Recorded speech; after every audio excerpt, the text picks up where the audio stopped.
Hello and welcome to another Sunday Superversive live stream. I am your host, Benjamin Wheeler, and I'm here today with the Grand Master of Science Fiction, the true pillar of all that makes American science fiction great. Certainly not in that palace turned into a slum that we know and hate so well. The man, the legend, John C. Wright. How are you doing today, sir? My ego is considerably inflated after that wonderful introduction, so I'm doing very well, thank you. It's the job of every good podcaster to inflate the ego, to glaze, to polish, to servile, and so on and so forth, and of course to be kicked when it becomes obnoxious. There's no need in my there's a lot. case, as most writers are. I am a unrepentant egomaniac, and I repent being an unrepentant egomaniac, and I'm trying to work on my humility. So you're not helping me at all. But thank you for that wonderful introduction. Not that anything you said was untrue, but just thank you anyway. Yes, of course. It's the job and purpose of us all who enjoy good art to promote it. And to that end, I am promoting, of course, your new Kickstarter to fund the covers for Starquest. Correct. Why don't you, for those who are unfamiliar with Starquest, give us a little bit of a overview, and then just a second.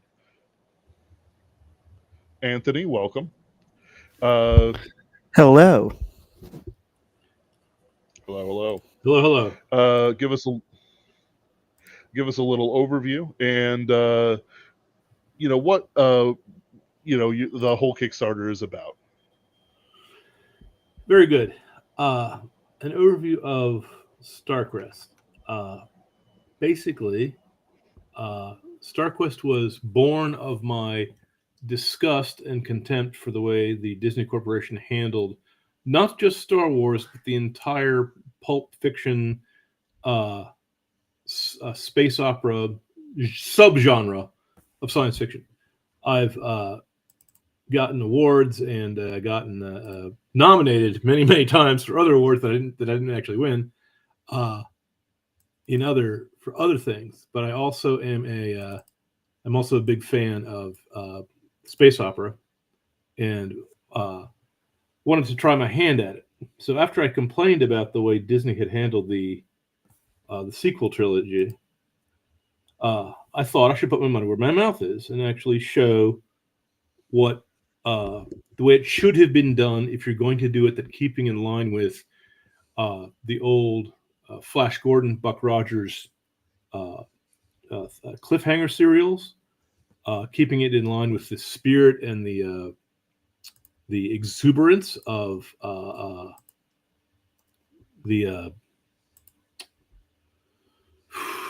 with the spirit of the pulps, and with our roots, with what science fiction used to be and which we've forgotten. And I can't help but notice that I when I'm starting to list franchises that have since been have gone woke and gone and become terrible, have lost the basics of storytelling for the sake of political correctness, I run out. I can't think of any franchise that has not been affected by this plague of inartistic inability to tell a good story. You see? So what I did for this story, for Starquest, as you can tell from just the name, I'm not even trying to hide the fact that this is a rip-off of Star Wars. Okay, this is my homage to the original Star Wars, which I saw back in the 70s. I saw it in the theater. Okay, I've got gray hair in my beard. I'm an old man, so this is some of my childhood memories that I'm trying to recapture the magic of and present that magic to my readers. So basically, what I did is I said, okay, John, if you were going to, I always talk to myself in the third person. Usually, I only call myself by my last name. However, I don't want to get too personal. So I said, Mr. Wright, if you were going to do a story based on a sequel to the Star Wars setup, what would you do? And I said, okay, killing off an emperor doesn't eliminate an entire empire. There's going to be a holdover, and killing off an emperor with psychic, mysterious powers, especially since one of those powers is return as a Force ghost. I said they might not be evil emperors with spooky spiritual powers. might not be that easy to get rid of, you know? So I said, okay, what do you, the basic writing advice of every writer is write about what you know. And I said, well, what do you know? And I said, Mr. Wright, I don't know much of nothing. I got a bunch of, I wasted my entire youth reading science fiction stories. I said, okay, so put in the stories you like from the period you want to try to get the mood you want. So put in The Shadow, put in Lee Fawkes the Phantom, put in the Catwoman from DC Comics, put in the Coming Race by Burt Whitler, Will Eaton, which is an obscure reference no one's going to get. He was a very early science fiction writer, Burt Whitler, Will Eaton. And put it in a galaxy. Don't make it a galaxy long ago and far, far away. Make it a nearby galaxy. Make it Andromeda. And I should explain, by the way, that as a science fiction guy, I once took a mighty oath never to make up any wonders of astronomy because the real wonders were actually so wonderful. So I looked up and put in the research for the real astonishing things about the Andromeda Galaxy. It's twice as big as ours. It's got 2 rotating black holes, supermassive black holes at the center.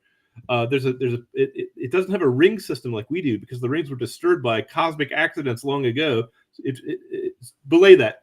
It doesn't have a spiral architecture. It's got 2 rings, an inner and an outer ring, because the spirals were disturbed when it absorbed a satellite galaxy a long time ago. Things like that. I said, okay, put all those in. One of the satellite galaxies of Andromeda is their version of our Magellanic Clouds is a Seyfert galaxy, which means the core is exploding and huge beams of radiation are wiping out everything capable of life in that area. So that's in there too. But regardless of the space opera is not known for realistic science. I'm not trying to put realistic science in this. I'm trying to put in awesomeness, wonder. Everything has to be gigantic. The good guys have to be really good, and the bad guys have to be really bad. So I decided that my bad guys should be pestilence, famine, war, and death. I thought they were the only psychic entities worthy of true heroism in my future. So what I did is I made up characters who were basically analogous, based on the same archetypes as our favorite Star Wars characters: a space farm boy, a space princess, a lovable rogue, a dark overlord, and made up a story about their children who have to live in the shadow of their parents' greatness, but also live up to their heritage and save the galaxy again from an evil that has been beaten back but has not been completely wiped out, because there's certain, shall we say, spiritual features of the worship of darkness that exist even if you wipe out their main military force. So that's what Starquest is about. And as like any good writer does, I make the main character into an orphan right at the beginning, right in the first chapter, so you feel sorry for her. And I kill everyone on her planet and wipe out everyone in her solar system. So if you don't feel sorry for her now, you've got a heart of stone. Masterfully done, sir. Your lack of mercy is a true example to us all. A writer is a sadist toward imaginary people. So, and by the way, as a 7-year-old child, she swears a mighty oath. But the stars, the supernatural beings who inhabit this multiverse, this universe, hear her, and they want to preserve her life, so she carries out her oath. So she does not die at this time. She does not die in chapter 1. So, very good. And of course, I've read the first novel, and I know that others are shipping out soon or have already shipped out. Overall, it's been a pretty great series.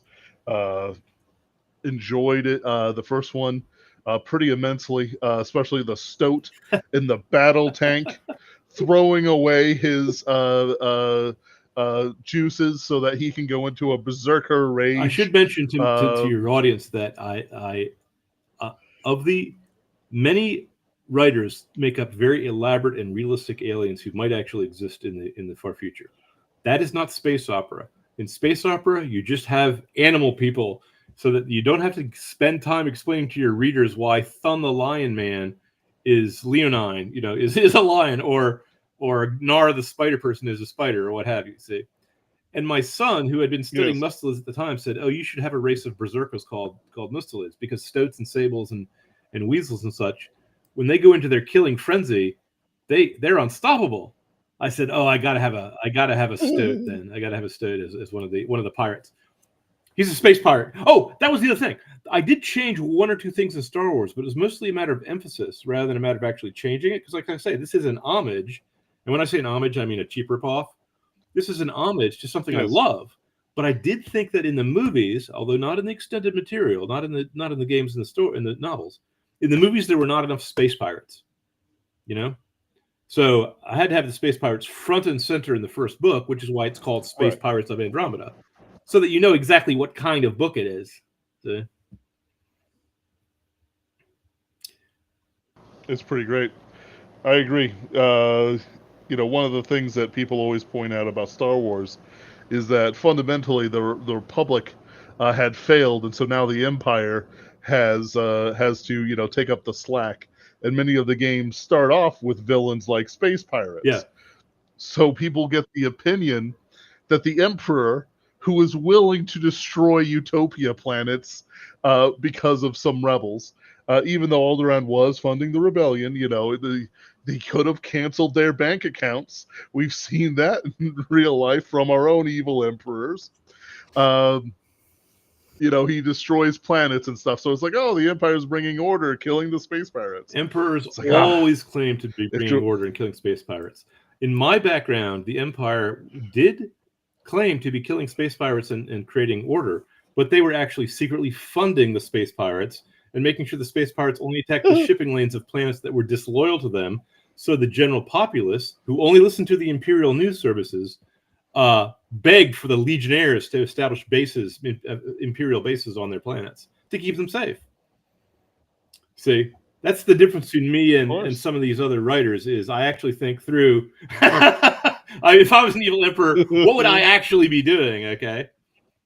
So no, the Emperor does always claim, and just by the way, in my background, the Emperor felt like the main planet. My version of Rome is called Septentrion, and it's the same. It's Trantor, the same way George Lucas is. It's the world that is one city from pole to pole. Okay, and the reason why I felt free to copy that idea from Lucas is because he copied it from Isaac Asimov, so it's fair game.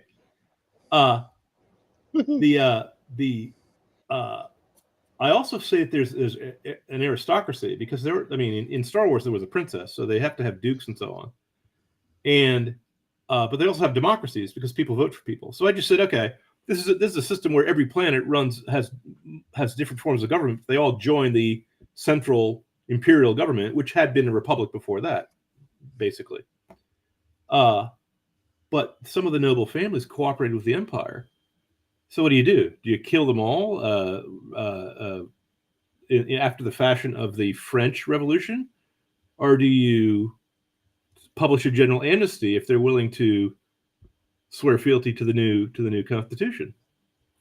See, so one of the plot points in my background is that some of the imperial families, some of the noble families, still kind of miss the old days and think that this new constitutional form of government is not legit, is not feasible, is not strong enough. And it's a plot point that one of my characters' main concern is making sure that the new republic has enough military strength to defend the outer planets, because if they don't and if they can't, not all planets have joined the new republic. See, I mean, I actually set up a political situation. So I have my senator. One of my main characters is a drunk named Senator Lone, who's just not that admirable of a character, and his dad is like a galactic hero. Okay, but he's trying to get a declaration of war passed so they can crack down on the pirate planets and stop them. And if they don't, the planets who haven't joined aren't going to join, and so on and so forth. Now, I got to say, politics does not play a major part of this. Major parts of it are actually my space cop is climbing through the drive tubes of a pirate ship, trying to get inside, trying to cut his way through the hull and get inside the ship before they turn on the engine and fry him. Okay, and he does get buried alive, but in outer space. And then his space coffin is going to tumble into the atmosphere and burn up, and he's got to escape from that somehow. So that's what the story is about. Don't be deceived if I mention that I have a political character in the background. The main characters are a space cop, a space senator, a shrine maiden, and I decided that my Jedi Knights, my version of the Jedi Knights, should be less like samurai and more like Western knights, more like chivalrous knights from the Middle Ages. So they're members of an order, and I decided to call them Templars because in our history, Templars just sounds kind of spooky. People thought they had occult leanings or something. I myself think they were just, I think they were just railroaded and killed off by the French. But I wanted to use that name for my Mystic Knights. And one other thing that Star Wars, the movies don't mention, but I think it is in the extended universe, is the reason why everyone wants people with psychic powers, force-sensitive people, members of an order, members of an organization, is because you don't want to have your X-Men mutants wandering around with superpowers in among your civilians, unless they're obligated to abide by certain chivalrous oaths, and unless they can be punished if they abuse their powers. See. So my main character, Lyra Centauri, the girl whose planet was destroyed, her planet of Centaurus was destroyed, leaves the Jedi Academy. I don't call it that, but that's what it is. Early on, and she's not legal. See, she's not licensed. So that's one of the other plot points there. Yes, I've enjoyed it immensely. Like I've said before. It's a lot of fun, and it's not a drag. It doesn't.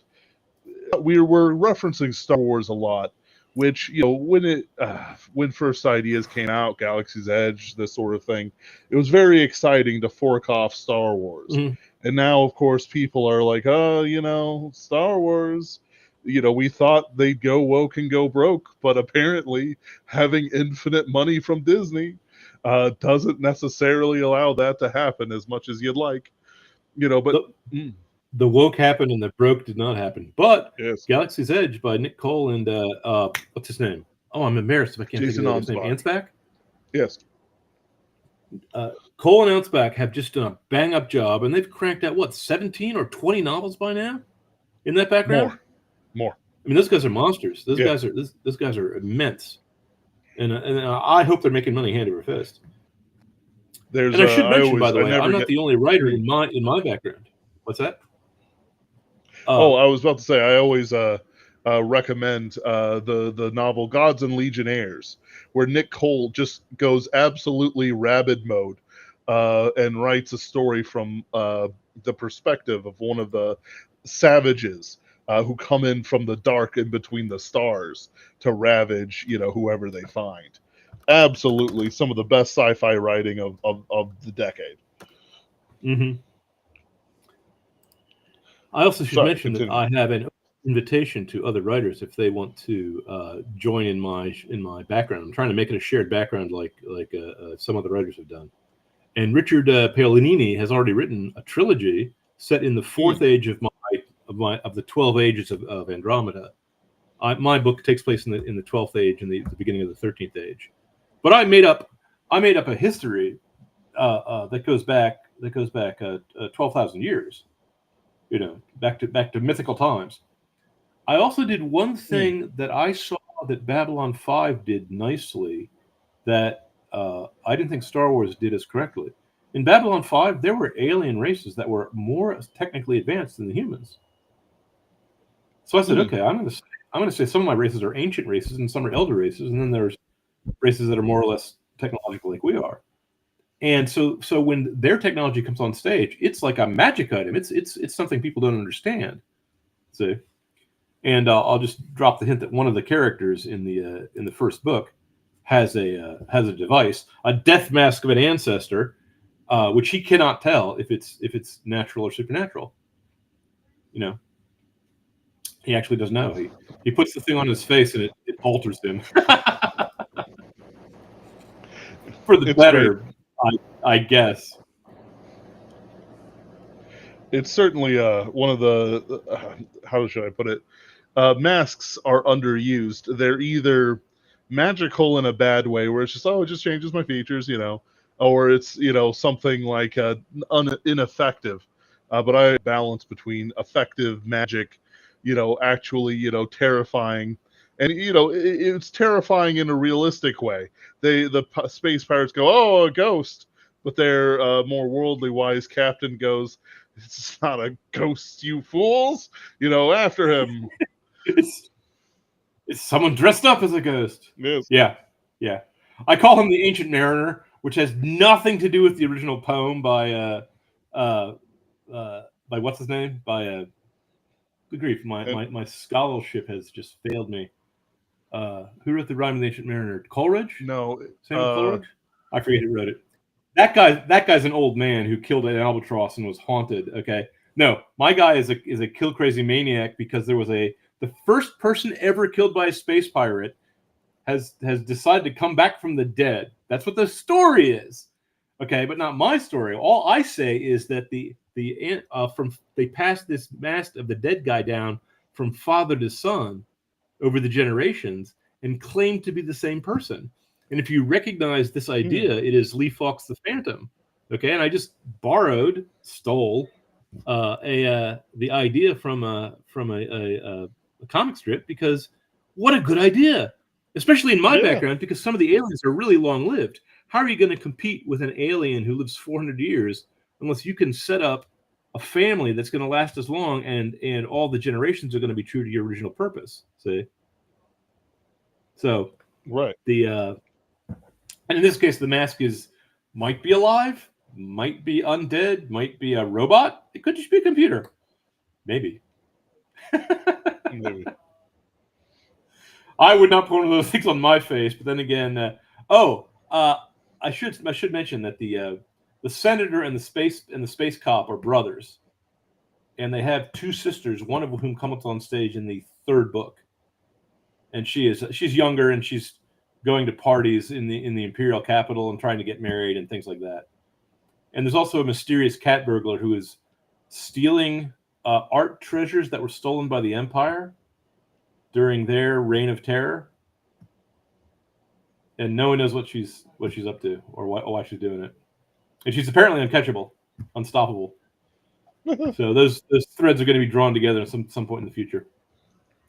Oh yeah. But the main thing is, and here's the clicker that I didn't mention. This is how I'm different from Star Wars. The planets that are still controlled by the Empire are about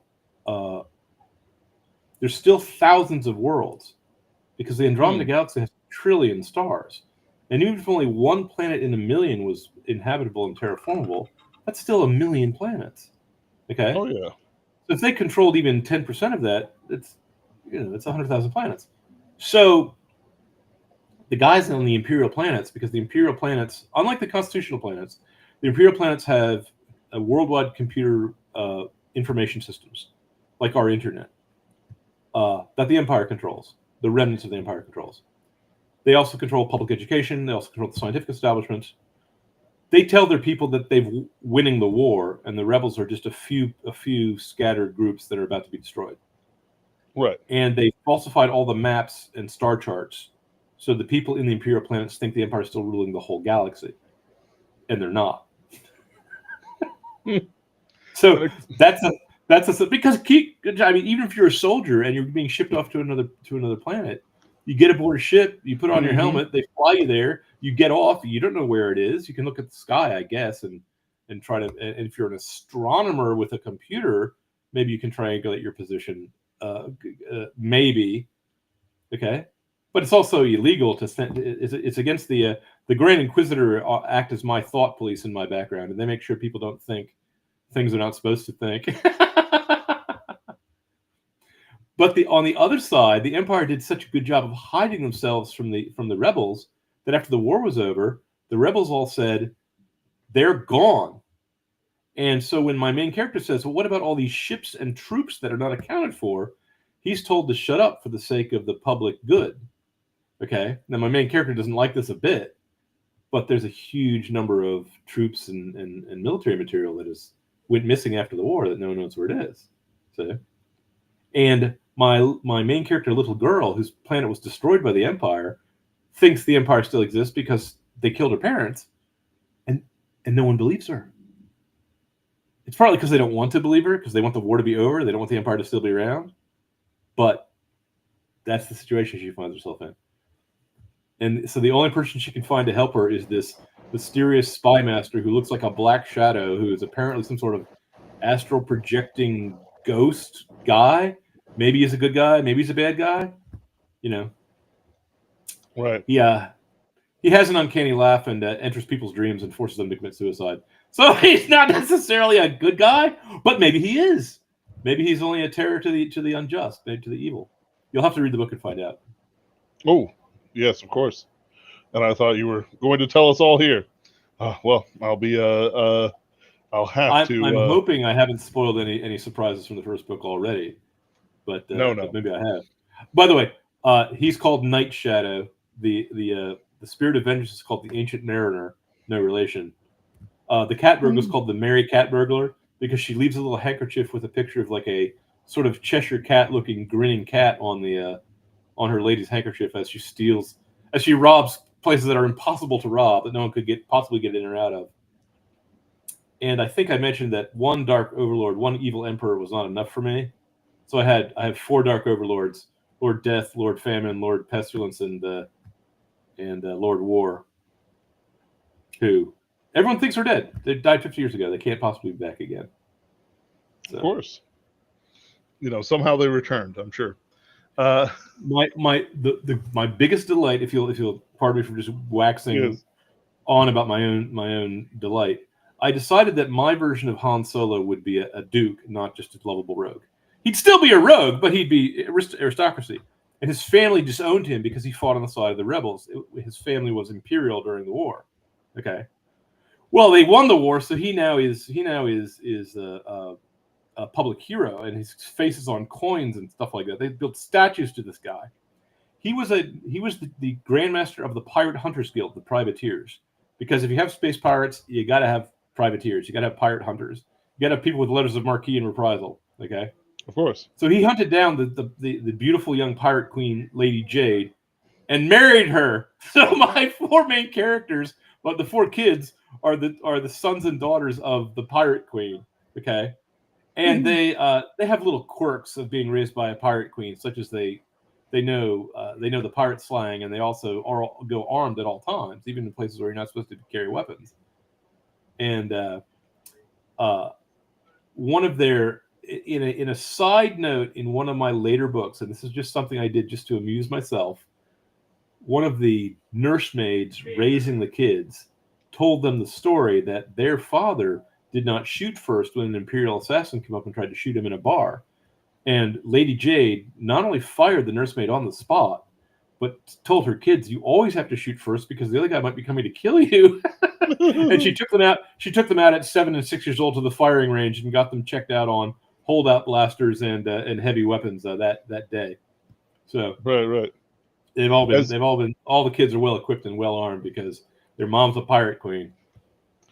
And she was absolutely right to do so, as any virtuous mother, especially here in America, would. Exactly. Because their dad was also a rebel. The dad was also the head of a conspiracy to overthrow the imperial government. So there we got that. Now, I don't have a guy named Darth Vader in my background, but the Duke's father. I decided to make it Han Solo's father rather than Luke Skywalker's father in my background. Mm-hmm. So Duke Lone, I didn't call him Solo. I called him Lone. Because his son is going to be a spy, and I wanted to use and I couldn't use the name Napoleon Solo for a spy because I think there's a famous spy with that name, but I did use the name Napoleon. So the Lone family, their father is named Lord Doomshadow. Yeah. So I just thought that was a great.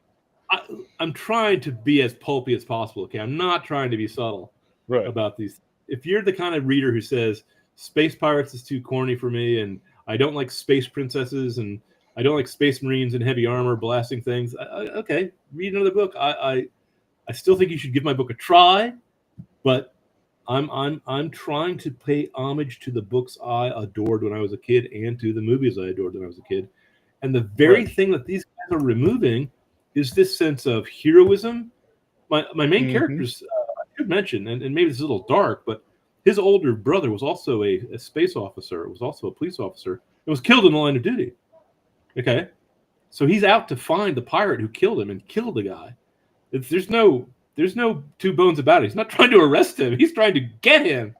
Okay? Now, maybe that's not that heroic. Maybe he should be a little gentler, but not this guy. I have other characters who are gentler. My I also have a pet peeve. I don't like women warriors. I've just seen too many of them, and maybe other races aside from human beings, the females are just as strong as the males, but not in our race, not our species. So I said, okay, if I'm going to have a female Jedi, she's not going to be given a sword. She's going to be given I decided to make them look a little bit Oriental, just because Lucas did.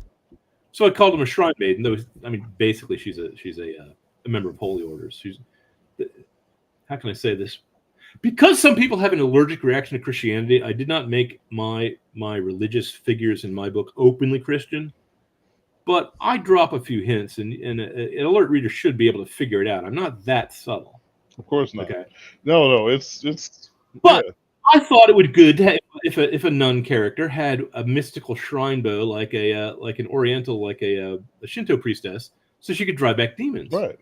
So my character has this mystical bow that actually is made of a spirit alloy. It exists in the physical and the spiritual universe.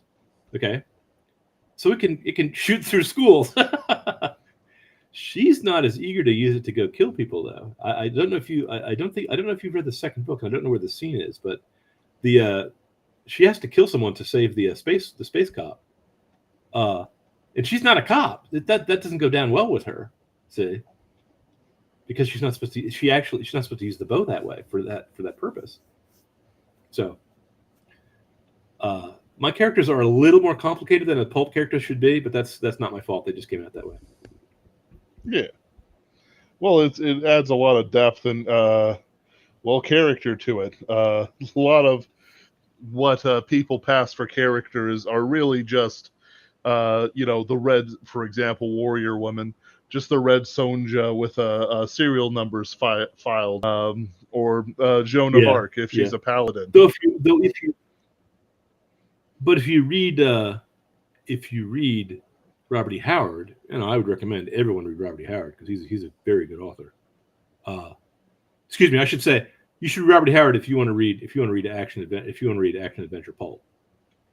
Not just his Conan and his Solomon Kane stuff. His other stuff is also pretty good. Oh yeah. The Conan's girlfriend, the pirate queen, Belleria, she's actually pretty kick butt, and she's got some personality. She's not just a eye candy in a bikini, Now, don't get me wrong. I approve of eye candy in a bikini. I think if you're gonna have a woman warrior, they should not wear armor because we'd like to see their curves. But that you also should show them using their wit. You should also, if they have to be in a fight scene, okay, have them run away from the thugs, so the thugs follow them into a room that they've already set up with a bomb in it, or have them shoot them with a gun from a distance. Don't get into a wrestling match with a linebacker. That doesn't make sense even for a male of average strength. That would not be a winning proposition, much less a female. It's like having fight scenes with a 13-year-old or a 12-year-old. Oh yeah, they can do it. I mean, I've seen Home Alone. I've seen little kids beat up grown adults, but the Home Alone guy set up traps. He used his brains. Okay, if you're going to show me a fight scene, use your brains. Or if you're going to have but like I said, but I'm sick of it. So I'm not unless the species has no males at all to come fight, then there's no female warriors in my background. Not that they not on purpose. Not unless they're cornered. So I said, okay, if I'm going to have a female Jedi, she's going to be an exorcist. She's going to be someone who makes spiritual attacks, not physical attacks. You see? So my main character can astral project. She can enter people's dreams. She can see things at a distance. She can visit other planets. So the spy master Night Shadow has found a member of the Golden Order who's not a member of the Order, who's not legal. And he says, well, why don't you help me and I'll help you? She's looking for her father, not her real father who is dead, but the robot who raised her, Jets the pilot.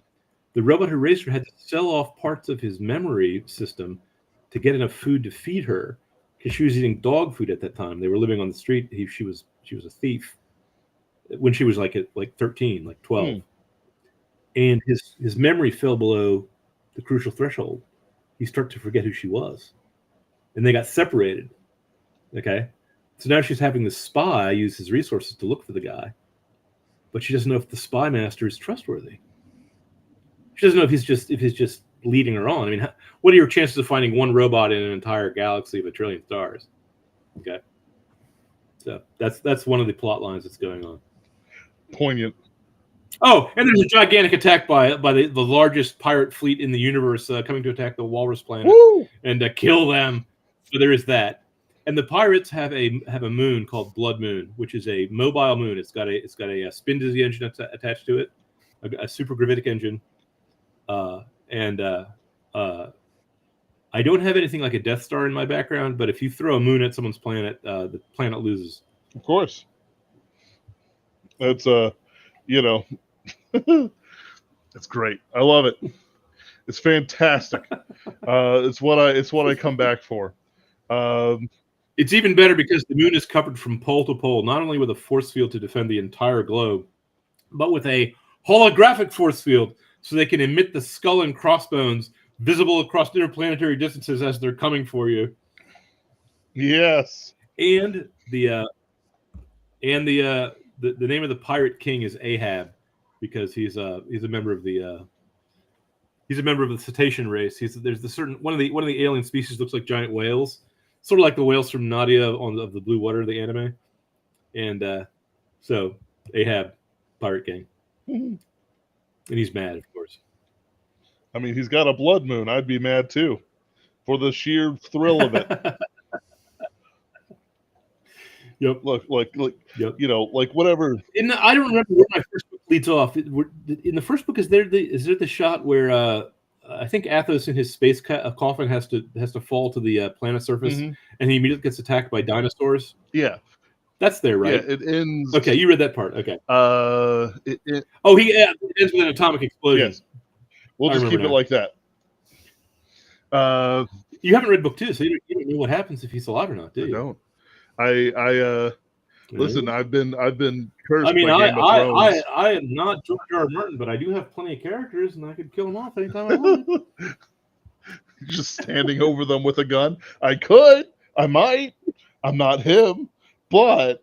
Well, I did think that if I should try to advertise by threatening to kill a puppy if people didn't buy my book, but then I thought, well, what if the puppy wants to read it? So. Well, no good reviews come from dead puppies. That's true. Though I'm hoping good reviews will come from sad puppies who are saddened by the wokeness that's flooding over science fiction. This is my attempt to return science fiction to its glorious roots. Of course. And I mean action. I mean adventure. Someone once said, okay, John, what's the difference between science fiction and space opera? I said, a space opera, if you don't blow up a planet in a space opera, it's not real space opera. I mean, A Princess of Mars does not involve a planet being blown up, although Mars is dying. That's planetary romance. That's a different genre. Okay. But Star Wars, Planet Alderaan, gone. Weaponless planet. A planet with no weapons. Dead. Space utopia. No. If you read the Lensman series, in the Lensman series, they are throwing planets around like marbles in a marble game and crashing into each other and destroying them by the third and the fourth book, like nobody's business. That's real space opera. That's real. Everything's on a gigantic scale. That's the kind of mood I was trying to capture with this. It's a great mood. And it's almost a lost art. Plenty of space opera out there, no heart at all. And it ends with them meeting a machine god who tells them that life is meaningless and they should just have sex.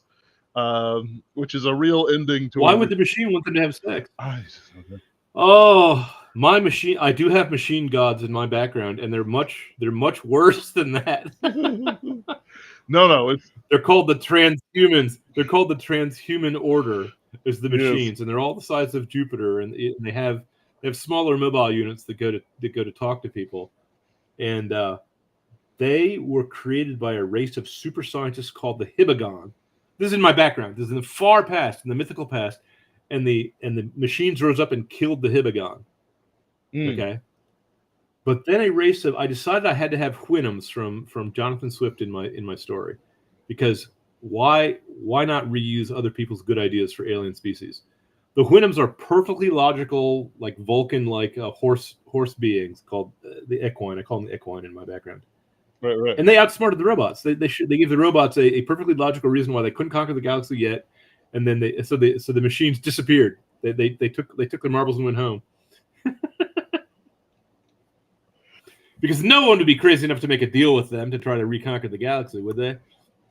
Oh, and by the way, the Milky Way galaxy in this background is dead. Every single star has turned into a neutron star or a black hole because of something mankind did before we left there. It's in our far future, but in these guys' far past. And to them, it would be like us talking about the flood of Noah.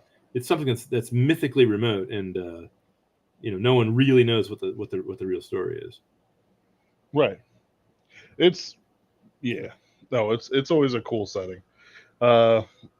Many books have been written about Earth disappearing, but very few actually are willing to go through with it in a way that's satisfying. Because it's like quite frankly, like when you have star maps, right, and that there are legends that Earth is in such and such a place, and of course legends of Orion and the other stars and stuff like that would still survive. I have no clue. Like even though the stars would be different, 100 light years out, why in the world couldn't they just find their way back? It's like, oh, we were on the edge of the galaxy, blah blah blah. Well, not that many stars would be different even 100 light years. Okay. But B, what I've seen people do is they land on Alpha Centauri A, and they say, this is really near the center of all of the diaspora. This must be Earth. It can't be that burned out, atomically scarred planet that's only got crazy people living on it. That could not be. Then they land on Mars, and they go, oh, this is it. This is clearly the one. Yes. But it would be like us trying to find out where is, or where what the first city is, or the city of Enoch that was raised by Cain in the antediluvian days. Yes. We'd have some clues. We'd vaguely know it was in the Middle East somewhere, but who knows? Yeah. And to some people, it would be like trying to look for Atlantis. They would say, okay, they think it's make-believe. Right. I should mention, not every one of my characters believes the Milky Way is a real place. It's not a real place anymore. No, it's not. It's not.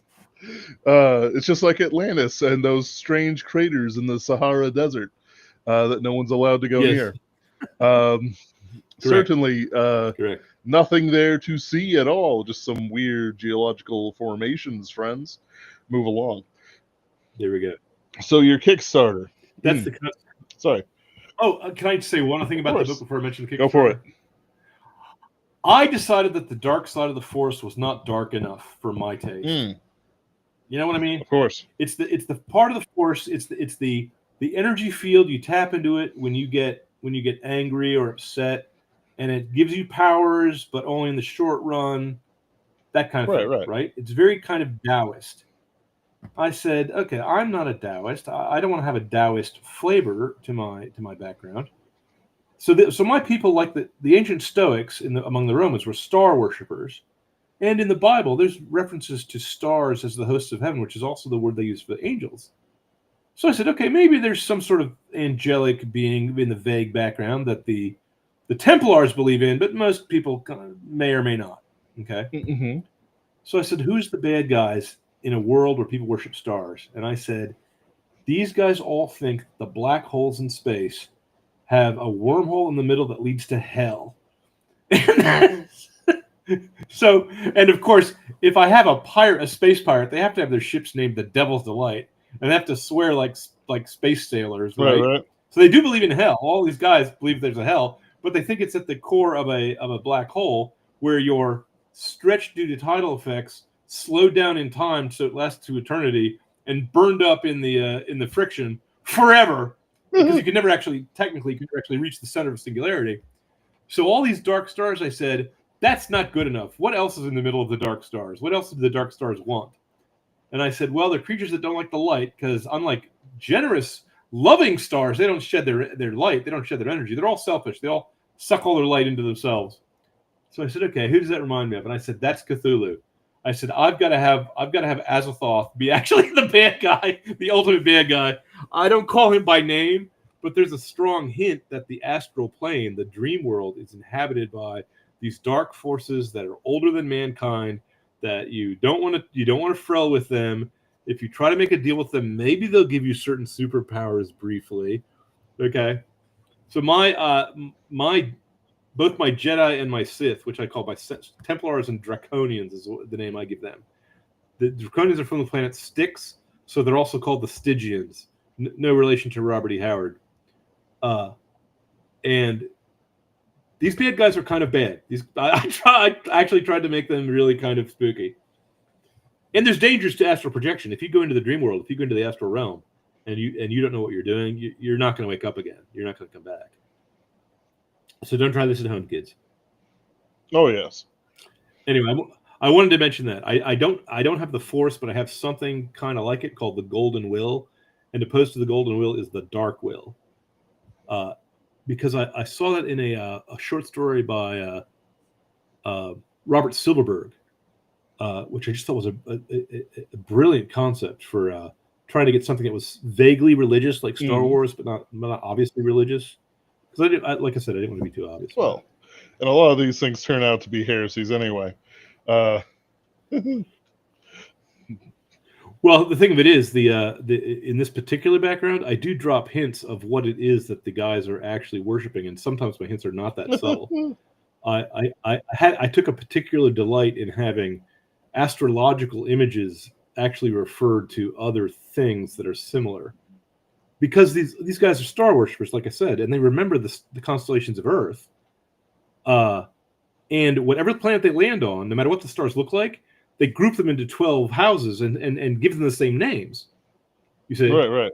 So the Earthmen on the Earthman planets all have the same. All have Virgo and Aquarius and so on. But they call Aquarius the Baptist, and they call Virgo the Virgin, and things like that. It's great. Baptist win forever. Yep. The stars themselves. Yes. Yep. Let's move on to your Kickstarter. Moving on. So your Kickstarter has done very, very well. You're almost at $5,000. Congratulations! Yay! Thank you. I know I got the.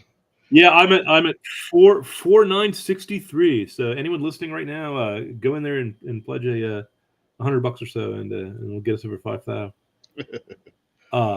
We need it. Oddly enough, the most expensive thing that I can't do myself is the covers. I've been really pleased with the cover art. I just sent you an email with the covers. I don't know if you can put it up during our. I don't know if you can show a visual of it during our. Yeah, I can do that during our discussion here. But we've got the next three covers funded, and so two guys are working on the covers. One's named Kirk Dupont, and the other's named Tan Ho Sin, and Tan Ho Sin is in Singapore. So we actually have an international artists working on our covers.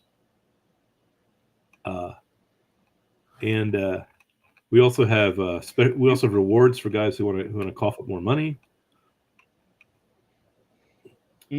And I really would like this to succeed. I wish the science fiction community, at least that segment of the science fiction community that is sick and tired of wokeness, that's sick and tired of our favorite franchises being desecrated. I mean, to me, they're almost holy. Okay, these are my childhood memories that these people are spitting on. That they could rally around something like this. It doesn't have to be me, but I'd like it to be me. But it doesn't have to be. But we've got to rally around something and make a splash and make a public statement and make a crusade to drive these guys who don't know how to tell a flippant story out of business, out of our lives. Oh yeah. Okay, because it's not that hard to stick to the basics of the Kenneth Robson, the guy who wrote the Doc Savage novels, actually wrote out his formula that he used, and it's a good formula. And look how many Doc Savage novels there are. Okay, now in the hands of a grandmaster like you called me, that's the word you used for me. I can tell that same story, but also give the characters a little bit of depth and personality. And when I kill off everyone's favorite character, you guys are gonna cry. I know, because I cried when I killed him off, but I did it anyway because I'm a sadist. I think I said earlier in the broadcast that being an author means being a sadist. Not the amphibian pirate. No. No. The amphibian guy, I don't even remember him. I don't think he makes it to the second reel. I don't remember. No, he's on the fourth cover. He puts a loan inside the space coffin to make a. No, excuse me.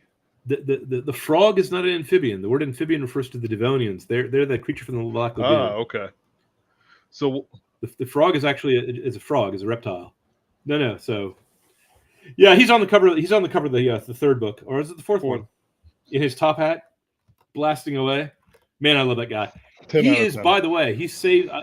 Excuse me, I can't talk about him without a spoiler. He's one of Lady Jade's old pirate comrades, and he's got a backstory and a personal item of vengeance for himself that he has to carry out back on his home planet of Renown. Oh, that's one other thing I did. I wanted to have all my planets have good old-fashioned space names. So I looked up the names of all the stars. And most of them are Arabic because the Arabs did a lot more star cataloging than the Greeks did.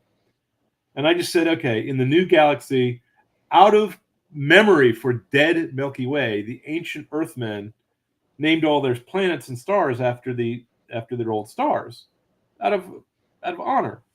So even though this is Andromeda Galaxy, I've still got places called Centaurus and Sirius and so on and so forth.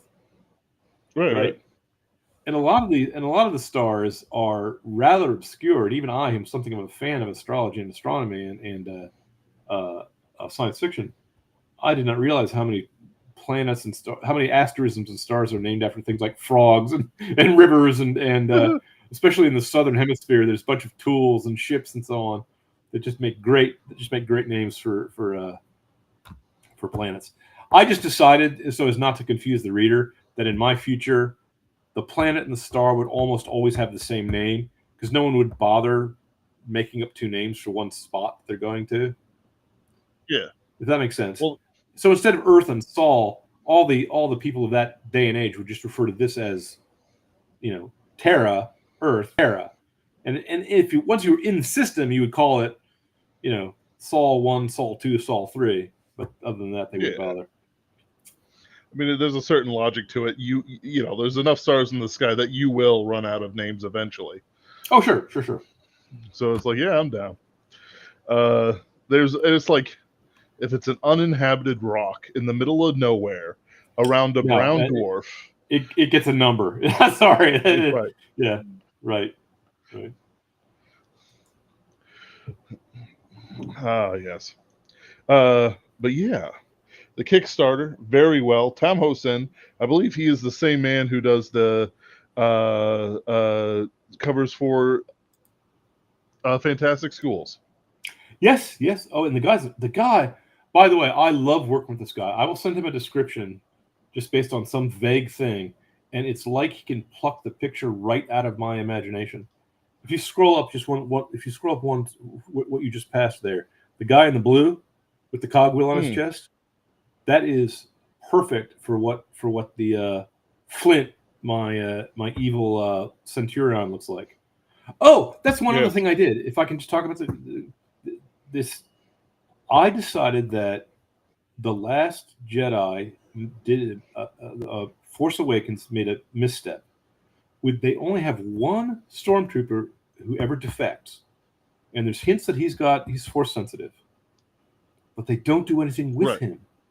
Okay, Right. That is a crime. That is an absolute crime. This guy should have been the most kick-ass, hardcore soldier in space who knew the Empire in and out, who had their passwords, who knew stuff about them. There's a scene there's one of the only scenes I actually liked in Last Jedi was he steps into an elevator and one of his clone brothers recognizes him and says, "Hey, you got a promotion," because he's wearing a Bard uniform.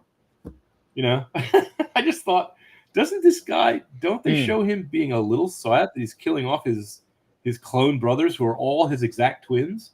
They don't play up anything about that. Excuse me. Yes. In the movie, he's not a clone. He's just kidnapped as a child.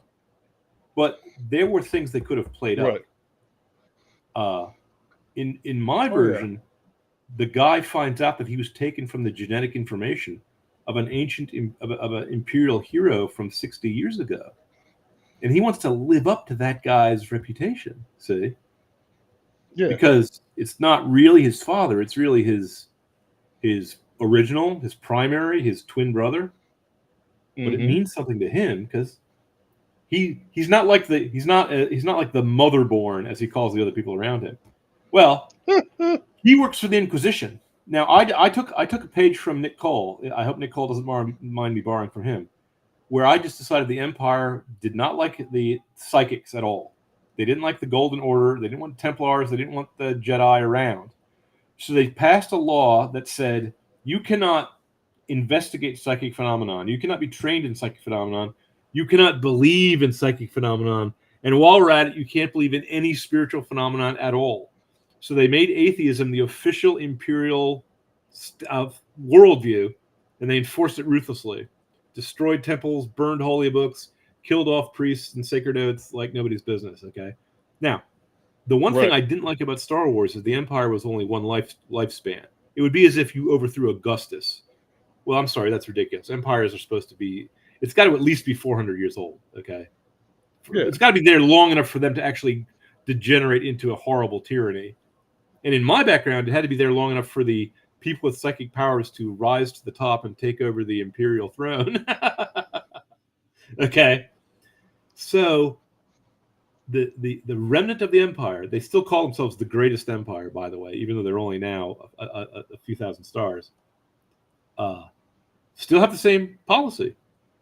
There's no such thing as psychics. Anyone who pretends to be psychic is a mountebank fooling people with holograms.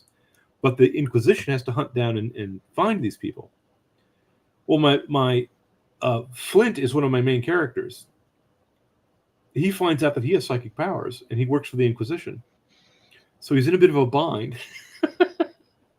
If you've ever played the role-playing game Paranoia, you know whereof I speak. Okay? And he finds out that when he arrests people who pretend to be witches and wizards, space wizards, they don't get tortured to death like they're supposed to be. Someone shuffles them off to serve the Grand Inquisitor, and he begins to realize that the spooky psychics that are his enemy, that has been his enemy for life, are running the place. That's when the Grand Master of the Templars shows up in his hospital room. He wakes up from an overdose of truth serum. And the old man, my version of Obi-Wan Kenobi, my version of Luke Skywalker, is sitting there smoking a long clay pipe with his boots crossed on the hospital bed, and tries to get the stormtrooper to leave the Empire and come with him on his horse barge. I don't think you've read that far yet. It's a great scene. I decided my version of the Grand Master of Templars, the Luke Skywalker figure, actually was just a rustic farm boy. He's got like a cross between an Appalachian and a Scottish Highlander kind of accent and attitude. And he wears clodhopper boots. He's a farm boy. Now, excuse me. Now he's an old man. Now he's the wise old man archetype. But back in the day, he was just a farm boy with psychic powers. So there's that. Reminds me a bit of Tom Bombadil running around, being rustic, talking to trees. If Tom Bombadil was a gray lensman, yes. Smoking a pipe. Yep. The guy is the Tom Bombadil archetype. And he's not someone you would expect to be able to. Can I spoil one of my just I'll just spoil one plot twist. Good old Tom, as we call All him, right. Jaywind Starquest. Jaywind is his name. Jaywind Starquest. The book series is actually named after him. His name is Starquest. Because I thought I couldn't use Skywalker, so I had to have something that sounded similar. And by the way, that's a really good picture of my space cop you're showing right now. That's him dressed up as the space pirate because he's undercover, and he's half human, half Nemean. He's half Lion Man, so he's got cat eyes. And people call him his code name, his pirate name is Blackjack Rackstraw, because his shipmate, to save his life, pretended that he knew him, and so the Blackjack is his name. If you do a close up on that Jack of Spades, the artist made the picture look like a cat face. It's a Lion Man face, because I have Lion Man in my background in order to honor Thumb the Lion Man from Flash Gordon. In any case, the Centurion sees a bunch of people who had been accused of thought crimes herded into an execution cell where they're going to be exposed to high levels of radiation and destroyed. And as he's standing there, he notices an old man in a hooded cloak leaning on a magic sword. Leaning on a glowing sword. A ghost blade, I call them. And those blades are both spiritual and physical, so they can cut through anything made of matter. The entire execution chamber, which is the size and weight of a Mack truck, tears itself out of the foundations and lifts itself into the upper atmosphere and disappears, because some people have really good psychokinesis, and Jaywind is one of them. So you wouldn't think he could hurt a fly, but he's actually a pretty tough cookie. But even he hides from Lord Death, the Dark Overlord. It is a cat man. That's fantastic. I did not tell the author to do that. The artist to do that. He made that up on himself, on his own, and the artist is a genius. Yep. Yeah, it's amazing. Yep. And if you scroll down, that's something you can do. This is Groak, the Bactrakian. Those of you who don't recognize the name Bactrakian, you've got to read more H.P. Lovecraft, because that's the word that Lovecraft uses for the frogmen of Innsmouth. My guy looks a little more froggy than the deep ones, but they're also bad guys. I mean, what can I say? Yeah, this guy's a good guy, but me. This guy's a bad guy who's partial to my hero and saves his life. Yes. It's good stuff. That picture with him in the top hat shooting the gun, that's his homecoming picture. He didn't get along with his family. All million eggs of them, I'm sure. There's a bit of pirate vengeance going on there. So yeah. Yep. It's certainly something to look forward to. Are you on? I know you've released book 2 and book 3, and I'm waiting for my sweet hardcovers, beloved hardcovers, coming into the mail. Book 7 has already been written and rewritten, and I'm going through them one last time to do bits of polish. Book 8 is within 1 or 2 chapters of getting done. If I weren't talking to you, I'd be working on it right now. Book 9 is 70% done, and then book 10, 11, 12. I mean, I'm hoping to get the thing written in a fairly short period of time. When I say short period of time, I mean a matter of months, because I'm a writer. These things don't happen overnight. Yeah. But I want to release them rather quickly. You see, to try to build up a little bit of momentum and a little bit of fan enthusiasm. And I really think that people are just sick and tired of stories that don't have heroes in them. Okay, stories where the men are all treated like trash, and the women are not feminine, and the monsters are not monstrous. I mean, look at that Frogman. You don't want to cross him, even though he's kind of a good guy. Frogman, my beloved Frogman. Yes, best character. If anything should happen to him, sir. If anything should happen, buy your Kleenex now. He said, because I'll just warn you that the frogs booby trap their bodies to prevent autopsies. I'll just mention that. No. Sorry. All right. Sorry. Life is harsh in the Andromeda Galaxy. No. Yeah, that's fair. It's tough when you're a frog man. Hey, you said read book It's not one. easy You haven't being you haven't green, come if you across the will. giant spider yet, have you? Wait for No. book 2. You'll find out that Athos alone meets his godfather, the spider. It's in a chapter called "Everybody Hates Spiders." I do hate spiders. The toughest thing I've ever written was my character Jack Morrow racing through the wild hunt while a beastmaster pursues him with a horde of insects. And one of the spiders gets into his deathmobile, the Unismasher, and he has to beat it to death with his shotgun while also not crashing. Was that a normal I size could spider or a bear- giant spider? Gigantic spider, like the size of either of our chests, My- sir. Oh no, okay. My ooh. spiders are bigger than that, considerably. My spiders also don't get married until the last day of their life because they don't survive the mating circumstance. So they don't have families, they don't have organized society, and they're all flipping anarchists. They're all libertarian anarcho-capitalists. They keep their word. They can make temporary contracts for people, and they have every race has a psychic power that they're particularly good at.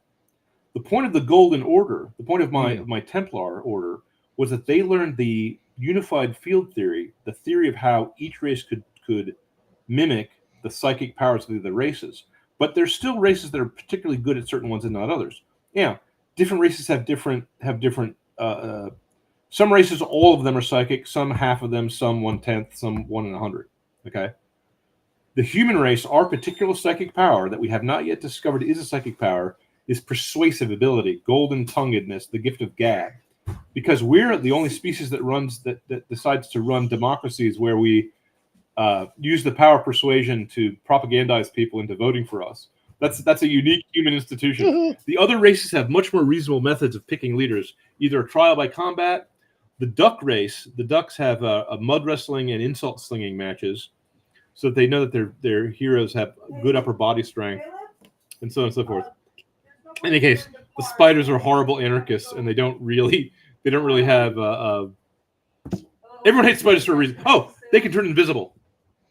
That's their psychic power. They can cloud men's minds like the shadow and just disappear while they're waiting for you to run into their webs so they can kill It's you. even worse. It's horrible. That's so It's much terrible. worse. But this is a mostly friendly spider. I say mostly friendly because they don't have friendship as an emotion in their race. Oh, that big blue guy there? That's my version of I decided the Wookiees in my background should be handyman and engineers like Hank Pym. So this is the engineer. They're longer lived than humans, and they've worked for the family. They worked for the Lone family. This guy Komanu for 7 generations. And the thing of it is, Komanu thinks he's breeding lones. He's trying to pick their mates because he's trying to breed for certain psychic talents in the species. And the lones don't think he's actually doing anything, but he's the guy. You know how spies have to have gadgets? He's my version of Q. Yes. He's my version of the gadgeteer. Yes. See, those were some nice gadgets. Yep. Yes. Oh, and was he the one who made the special guns that Lone has? No, those are antiques. Those are from the old Republic days when the Unholy Wars. I decided that my version of the Shadow War, Nick Cole had the Savage Wars. My version of that, I decided to borrow his idea. The Unholy Wars, they're like a holy war but worse. Destroyed most of the super technology, so there's only remnants left over of it. And those super pistols, the lance pistols that can shoot through armor, that can shoot through force fields, they're an antique. They're an antique left over from a previous generation. Ah, I gotcha. Oh, I like it. But this guy is the pilot of the Sly Fox, which is the invisible Q ship of the Lone family that is currently owned by. I'm online. That is currently owned by Lone, but Athos thinks he has a claim to it. If you've ever seen Space Ghost, I have a ship that looks almost just like the Phantom Cruiser from the cartoon, and it's an invisible ship used by my spy here. There's the girl. There's the shrine maiden. I don't think she's holding the bow correctly, but hey, I'm not an archer. It's a pretty bigly described bow. I'm sure he made a artistic choice to preserve the balance of his painting. I'm at the hand position. Oh yeah. So, oh, that mysterious figure in the back, that is Night Shadow. That's the mysterious astral spy master who's never there. Only his laughter lingers behind. The weed of crime bears bitter fruit. Crime does not pay. Yes, of course. Let's just go over the Kickstarter rewards real quick, so people know what they can Certainly. get. I personally went for the Duck Witchery, which is a signed book. I'm a big fan of signed books. I'm proud to say I believe I'm the only one in all the world with a signed Awaken in Nightland from the Castalia Library printing. And of course, to touch it is death. And here in St. Louis, we have both permissive gun laws and self-defense laws. So no judge would convict me. No judge. Right. Those are always pretty good. Now, if that book, I like it. By the way, a physical if product. to touch the book is death and the book gets out of hand, you have to say the words Klaatu Barada Nikto, and the book will slumber again. Just for a bit. Hey, for $6 or more, you can get a copy of book 5 before it goes to press, or one of the early ones if you prefer. If you want to be a privateer, because privateers not only stop pirates, but they also stop bad spelling. So you can become a member of the beta reading team and actually do me a favor. I'm charging you money to do me a favor of giving me a proofread. But what I mean is you can examine the manuscripts, the advanced reader copies beforehand, if you want to help me out with a proofread. And Empire Troopers, you can get books 5 through 8, or if you prefer 1 through 4, I'll give you advanced copies of the books. And Duck Witchery is the there's only 4 backers for Duck Witchery, and I will sign a hardcover Starquest book of your choice. And I'll have my oh, by the way, the Comedy Relief Duck race, I have both a senator and a pirate and 1 or 2 other guys who are, I think the crime boss, the fixer, is a duck. In my background, I borrowed an idea from David Brin, that in order to enter the Galactic Communion, you have to have an older race you have to be an apprentice for a few hundred years to an older race, which will show you how to live without war and poverty. Okay? Now, sometimes it works and sometimes it doesn't. The ducks had been the client race of the humans, the same way the humans had been the client race of the Houyhnhnms, of the equine. But the equine did not like the humans much and called us yahoos. They thought we were inferior and illogical. But the ducks loved the human race and decided to mimic everything we did, but of course in a comical way. They're the guys who picked their leaders by mud wrestling and insult slinging, because they thought the human idea of debating your political opponents was great. But they just wanted to have the fun part. Anyway, I said every race has its own psychic powers. Well, the duck psychic power is inscrutability. You can't pick up whether they're psychic or not. They have a mind block. You can't read their minds. You can't hypnotize them. Okay? So this little short race of comedy people are actually the only guys who are resistant to the Dark Overlords. And the master spy, the Night Shadow, has learned the art of duck witchery, has learned the art of mind block, so he can't be influenced by the overlords. So there we go. And then if you want a black badge as a vindicator, this is my version of a gray lensman. This guy has been given the letters of carte blanche. He's judge, jury, and executioner. Yes. And you can get all 12 books if you fork over $75. And if you want 12 books and a side hardback of one of them, then you can be a cat burglar, $115. And then for Grandmaster, you get everything.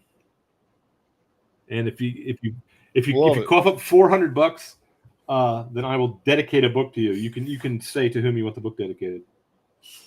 I'll write it in. Everyone will see it. basically, Grandmaster is the same as Privateer plus you get a signed book and you get all 12 ebooks. Yeah, everything includes the stuff under it. You know, so if you do a dedication, I'll also sign a hardcover for you. And anyone who gives me a 2,500, I'll write a short story for you. You got to tell me what you want to have in it. Looks like somebody already went for Someone one. did, but he's got to contact me and tell me what he wants. The last time I did this, it worked out really well. The guy had an idea for a short story I just thought was brilliant, and I called it "Buy Your Fruits, Buy His Fruits, You Shall Know Them." It was a story about overpopulation on a multi-generation starship, and I'm hoping it will be a particular grace of God if it works out as well as this time as it did last time. But I'm only allowing 2 people at most to do that because I don't have that much writing time. But it's actually going to be a short story, and I don't mean a short. I don't mean 1,000 words on one page. I mean actual, honest to goodness, beginning, middle, and end. You know, the whole 9 yards. Yeah. We offered something, and it's going to be, you know, somewhere between 2,800 and 3,500 words. Yeah. You know, short story length. Yeah. Yes.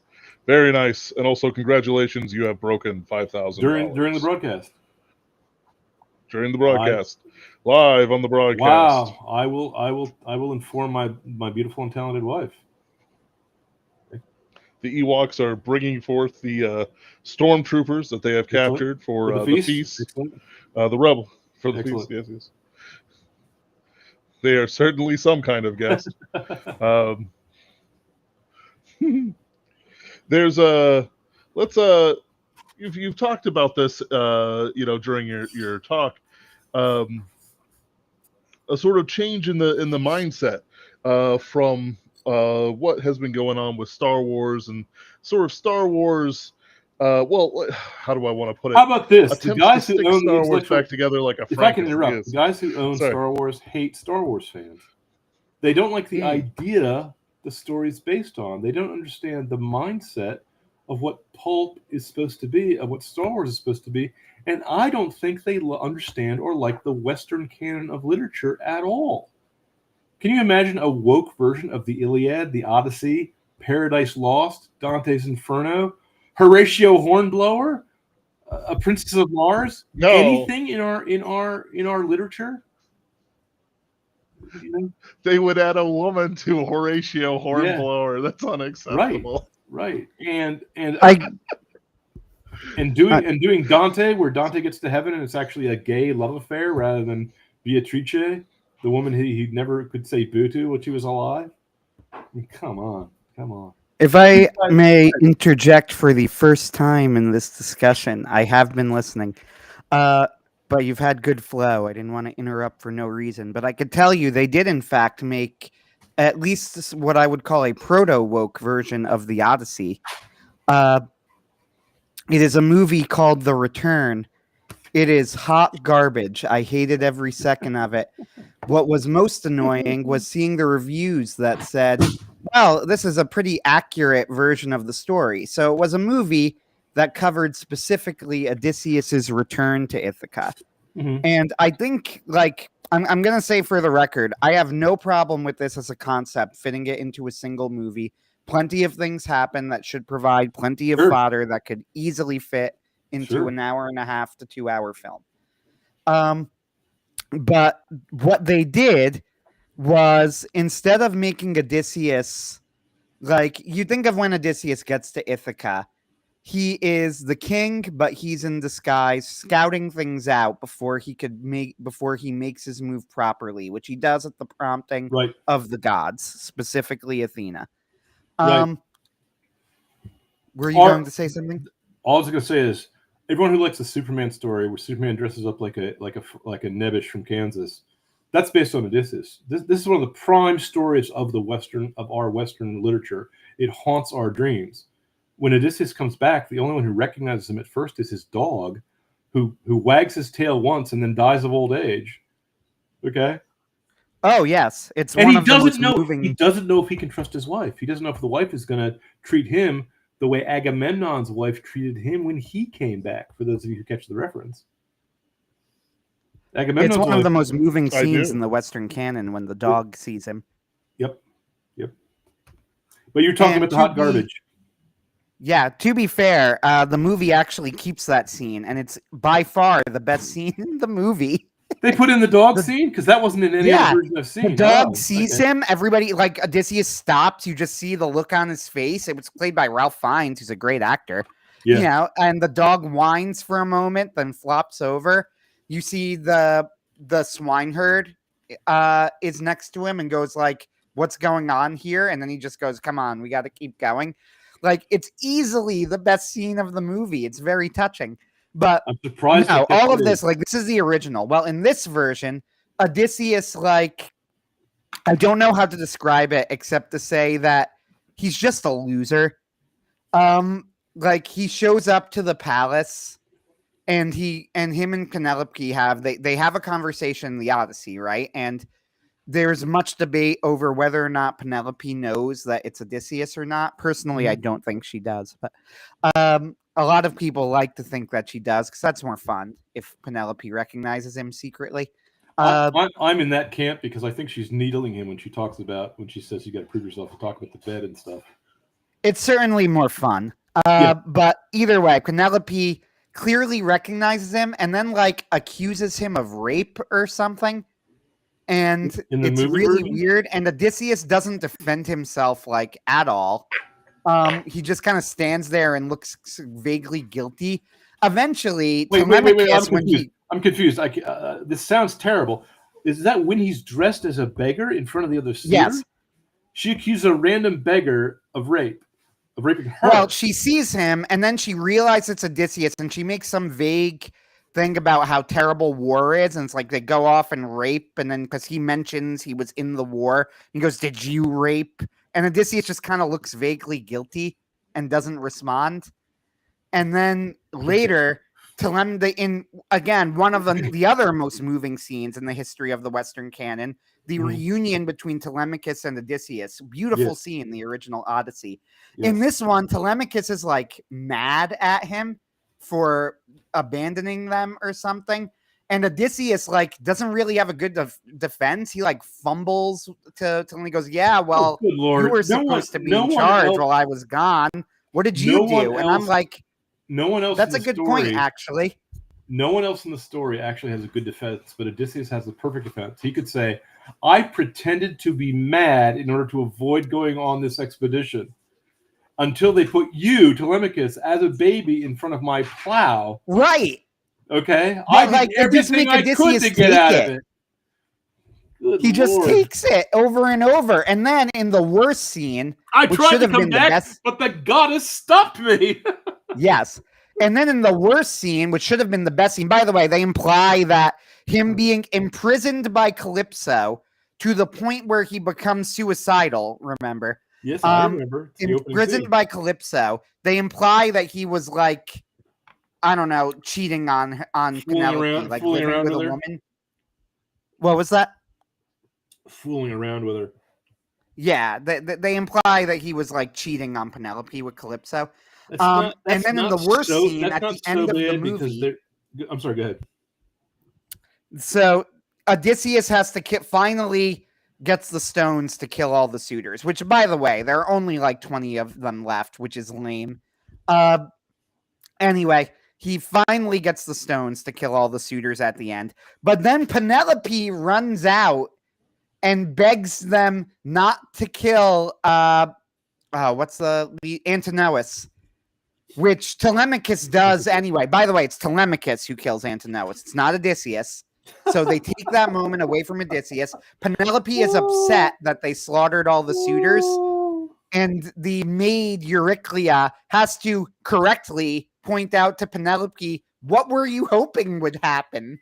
What did you think? Like, you wanted them gone. What did you think it was just going to be like, everybody would hug and then they would mutually part ways? Like, terrible. What? I don't know what you were expecting. Do you know what's funny about this whole conversation? Awful movie. By odd coincidence, I just saw the ending of the Kirk Douglas version that was filmed in Italy, where they have the scene. He pretends to be a beggar. They can't. No one can bend the bow of rhino horn. They think it's a trick. The beggar asks for a chance, and the queen says, "Okay, beggar, you can do it." He bends the bow. He shoots it through all the axe handles. Then Telemachus locks the door, and he just slaughters everyone. Okay, that is Greek epic poetry. Good Lord. And I have to say, on behalf of not just the science fiction community, but the entire Western audience, we are sick and tired of this. If we have to go to Japanese anime or Singapore costume dramas to get real kick-ass men and real feminine women, even if they also do martial arts, don't get me wrong, if we have to go to another hemisphere to get art, to get entertainment, to get literature, to get movies, to get shows, you are doing something wrong, okay? And George Soros' money is not going to last forever, and the USAID has been shut down, so you guys are not going to have your funding for this self-indulgent bit of propaganda BS. You're not actually changing the culture, Mr. and Mrs. Woke, okay? It's failed. We want our stories back, okay? Yes. And I will also say, and with apologies to Ben, who I'm sure is going to want to stop me from going off on a tangent, and I won't. I will keep it under control. Don't worry, Ben. But since I brought this up, so I prompted all of this. Sad news, buddy. The Odysseus thing was already a tangent. Yes, I know, but this is a tangent on this specific subject. Epic the Musical. I'm sorry, man. No I'm sorry. Too far. I'm mentioning. I can't bring. I'm mentioning it. Just like Odysseus. I'm mentioning it. And I'm glad you have a hero in disguise who slaughters people, because I have not one but two of those in my book. But yes, so there's an indie version of the Odyssey that was made by a guy, Epic the Musical. We've discussed it a lot, so I will not belabor the point. But it is very telling. I've had conversations with people. It's like, I'm really glad that this was not made by Hollywood. It was just made by some guy. Literally just a dude who graduated college with a theater degree and decided he was going to make a musical adaptation of the Odyssey. And it was fantastic. Yep. Terrific. And it was like, okay, Hollywood never, ever could have made this. And I knew this when he has Penelope's song at the end, which is called The Challenge, which is about Penelope, of course, putting together the challenge for the suitors because she believes he changes a couple things for pacing. Like she sees a storm in the distance, and it's the storm that brings Odysseus home and taking out some stuff. And she believes it might be a sign that it's finally time for her to put together the challenge for the suitors. And I heard the song and I said, that's Penelope. This character who sang this song is like, water in the desert after watching The Return and seeing that awful version of Penelope. Yes. I'm like, I just heard the real Penelope sing this song. Like, it was amazing. And it's a shame that we need to be like, yeah, you want to know where you're going to get this from? Some guy made a YouTube musical or a TikTok musical where he auditioned random people and then put it together himself. We should be grateful, however, because the entrance costs for producing high quality art are lower than ever. Yours truly, I do not need to go through a New York publisher anymore. The New York publishers were done with me after Count to a Trillion. Okay, but we still need to find an audience. The people in the audience actually have to seek out independent writers who are willing to write things that are good boys adventure stories, or stories that actually harken back to some of the classics. You see, now in my case, science fiction classics. I'm talking about, the Princess of Mars, not the Odyssey or the Iliad. But I have Odyssey and Iliad elements in my stories because I have a classical education. So those things crop up naturally in my backgrounds. You see. So. Oh yeah, and this is the great paradox of the modern age of entertainment, is that people who say that we don't have options anymore, like, oh, Hollywood's betrayed us, we don't have options, they're wrong, and provably so. There are, in fact, a great many options. The problem is actually in finding them, and it will now take effort. they're not just going to be presented to you like they have been for the past few decades, where it's just, you know, you go to the movies, you see a movie, you go and see what books are being published. Now you need to actually search and actively find them. Because I'm not in the bookstores anymore, even though my bookstore is good or better than anything else that's been released in the bookstores. The only reason I'm not in the bookstores is because of a political drive to eliminate conservative Christian voices from the bookshelves. There was nothing else besides Sad Puppies, but just the attempt to eliminate conservative writers. Okay, and Sad Puppies is the reason why Tor Books is no longer calling me. Okay, if you guys know what I'm referring to, it happened a few years ago. We were in the I was in the trenches. I don't know what Anthony, you were in the trenches too. I don't know if your listeners are listening, but of the Sad Puppies shows like this and attempts to get publicity like this show, like we're doing right now, is the way of the future. It's the way we've got to take control of our entertainment, because the Cultural Revolution is not just going to be gloriously victorious; it's also going to be fun. The golden age is coming, fellas. The woke stuff is just bad writing. Back in the day, if you were a left-wing writer and you did something like Star Trek, you know, Gene Roddenberry, well, he was not right-wing, but he knew how to write a cop show. He knew how to write a Western. He's written other things. He knew how to tell a story with a beginning, middle, and end. A story where Spock falls in love because he's hit by an alien planet, or Kirk falls in love because he lost his memory and he thinks he's an American Indian, or Chekhov falls in love because he meets a beatnik he used to go out with. Or Uhura falls in love because it's actually a salt monster in disguise. Or, okay, you get where I'm going with this. He knew how to tell a story, okay? Modern Star Trek, Picard, Below Decks, this garbage. Star Wars knew how to tell a story. George Lucas copied directly from Flash Gordon and Buck Rogers, the most popular cliffhanger serials of all time, okay? They were not Shakespeare. They were not meant to be. They were not deep, but they were meant to be fun. They were meant to be action. Because who doesn't want to see Princess Aura and throwing Flash Gordon into a pit with an octopoid, so he has to wrestle a monster in a pit of acid or something? I mean, come on, that's what it's all about. And the modern leftists are not leftists anymore. Leftists were like in favor of free speech. They were not totalitarians. They just wanted government welfare. These guys are, there's something severely wrong with them on a fundamental level. It's not just political anymore. There's something religious about it. There's something spiritual about it. They don't like mankind. They don't like romance. They don't like males. They don't like feminine females. They don't like children. They don't like anything. I'm really surprised that The Return has the scene with the man and his dog in it, because these guys have lost the ability. You can't tell a story without knowing the truth about things. All artists are trying to do is find a way to verbalize nonverbal truths, because beauty follows from truth. If that makes sense. If you understand my little bit of philosophy here, the things that make great stories great is because they reflect something that we all recognize in our soul, that we also see in the wonder of nature around us. Artists should not be talking about themselves, not talking about their emotions, not talking about expressing themselves. I am an artist.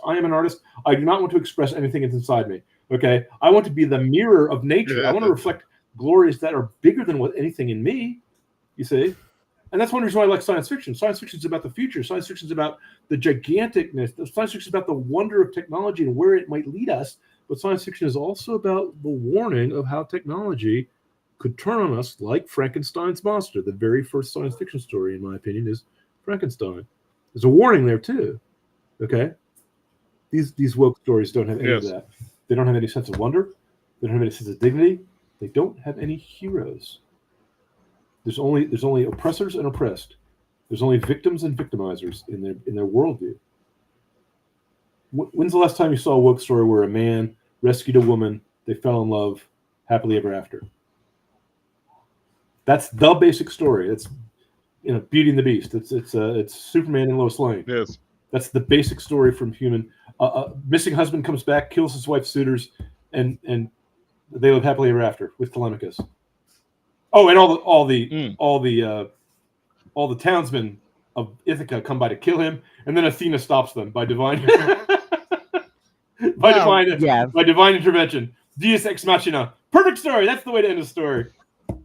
Okay? If you don't believe in heroes, you can't do it. If you don't believe in heroines, you can't portray a heroine. If you don't believe in love, you can't portray love. You can't even portray hate, because hate is just a distortion of love. It's backwards love. You can't do anything as an artist unless you can hold a mirror up to nature, unless you understand nature, unless you have a fundamentally truthful attitude toward things. Because stories are just a way of telling lies in order to serve the truth, because they're fictions. Okay, they're make believe. And that's my rant for today. That's my sermon. If you for go today. into Barnes and Noble today, so first off, I do need to stop and give some credit to Barnes and Noble themselves for miraculously turning their business around. They brought in a new CEO who changed the business model, and it actually worked. And Barnes and Noble's actually doing pretty okay today. But yeah, I will say, if you go there, there's always a display. Or often there is a display of Greek mythology-inspired fiction. And inevitably, this should be something I would be really into, because, Greek mythology has always been an interest of mine, right? But when you actually look at the books, they're all awful. They're all... And when I say all, I really want to emphasize here, I mean every single one. They're all woke. All of them. Right. And horrendously woke. The word, we had a guest on a couple of weeks ago who was lovely, named Jojo Fraga, who is an artist and animator who is working on a Kickstarter for us. She was a big fan of Greek mythology. She mentioned being a fan of a very popular book called The Song of Achilles. Now, with all due respect to Jojo Fraga, and I do respect her, she was knowledgeable, and she was an excellent guest, and a great artist. But I hate Song of Achilles. Song of Achilles is a gay romance between Achilles and Patroclus. And I have always had the opinion that this is not only it's worse than just being wrong. It's not just that this is even against nature or wrong or whatever. In my opinion, adding this is a fundamental misunderstanding of the Iliad. Because the entire point of Achilles as a character, up until the end of the story, is that his passions are not in check. They're out of whack at every point. Correct, because the first line of the poem is "Sing, O goddess, about the wrath of Achilles." Exactly. That includes his love for Patroclus. Now, I say love; it is not romantic love. That's the point. The love that he has for Patroclus doesn't need to be romantic love. It is too intense. Just as his love for Briseis was too intense, but they're two different loves. Everything Odysseus is doing is entirely wrongly proportioned up until we reach the end of the story. You said Odysseus. Did you mean? Sorry, not Odysseus. Achilles. Yes. Achilles. Everything with Achilles is wrongly proportioned. His reactions are wrongly proportioned. Right. He's not reacting to things in a way that he should be. And that includes the way he acts towards Patroclus, but not in a romantic way, because it doesn't need to be in a romantic way. It would miss the point. Look, the people who try to make it romantic are the same guys who wanted to make Frodo and Sam be gay lovers. The idea of love between a master and a squire is something we've lost. The idea, partly I blame, well, never mind who I blame. Cato and the Green Hornet, or Batman and Robin, they're supposed to be partners in adventure. Damon and Pythias. There's supposed to be a type of friendship there that it's as if the woke people are trying to eliminate the idea of male friendship, of comrades in arms, of guys you would die for. Okay. So yes. You can't tell an adventure story without that. If I can just draw it back, you can't tell an adventure story without that feeling, that camaraderie, okay? Because that's part of heroism. Part of heroism is the word hero. Even the Greek word hero, it refers to a sacrifice that is made for the community. You see, in the case of someone like Superman who can't physically be hurt, he's always been a character I thought was miraculous. And I'm saying this honestly, even though he's a comic book character for kids, Superman gives up his fame and pretends to be a bumpkin. Okay, out of humility. That's the sacrifice he makes. He never gets credit for anything he's doing. He can't even get a date with Lois Lane. Though I think later on they do marry them off. So maybe I'm being too harsh on him, you know. And Batman is tormented by the death of his parents.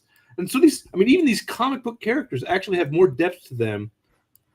They're actually more profound than what passes for modern literature these days. These rehashes, these retellings of ancient stories. They're retelling it, but they're leaving out the thing that made the story great. And again, the reason why I feel so passionate about this is my current book. If I can draw it back to me toting my own horn again. Yes, I'm trying to undo that. I think that even simple stories, even stories originally meant for kids, okay, Princess of Mars, pulp snuff stories, they were actually done with great artistic skill and talent. Okay, I don't want anyone to demean a story by saying that it's a kid's story. I've seen kids stories that were done much better than stories meant for adults. And when you talk about people like Shakespeare, they wrote stories that both the groundlings and the aristocrats could understand and appreciate.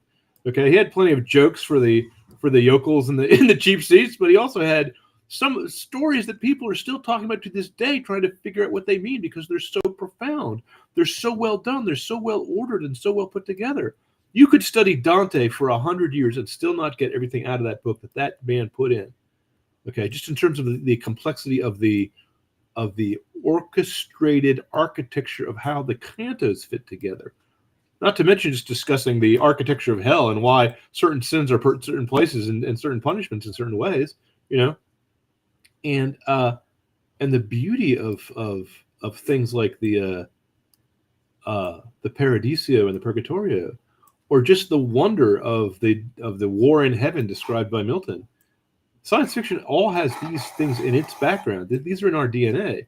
Shakespeare and his ghost, Hamlet's ghost, that's a spooky supernatural element. The witches in Macbeth, you know, the time travel in the Christmas Carol by Dickens. I'm kidding. It's not really time travel, but it kind of is. All these things were driven out of mainstream fiction by a group of woke scolds. They weren't called woke in those days, but that's what they were. They were the same group of socialist killjoys that are trying to reform us for our own good. The same kind of psychology, the same people who are losers who want to make winners into losers so they stop feeling bad about themselves, if I can be bold enough to speculate about their real motivation. They can't be motivated by a real desire to tell good stories because they do the opposite. They take out of the story everything that makes storytelling worth doing.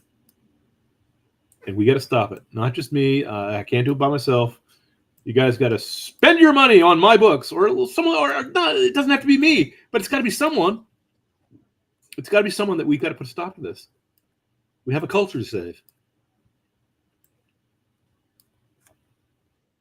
Absolutely. Certainly, the old, it's that joke from like Starship Troopers. I'm doing my part. I'm doing my part. I'm doing my part too. And they, chuckle at the kid in full mobile infantry armor, ready to fight the bugs.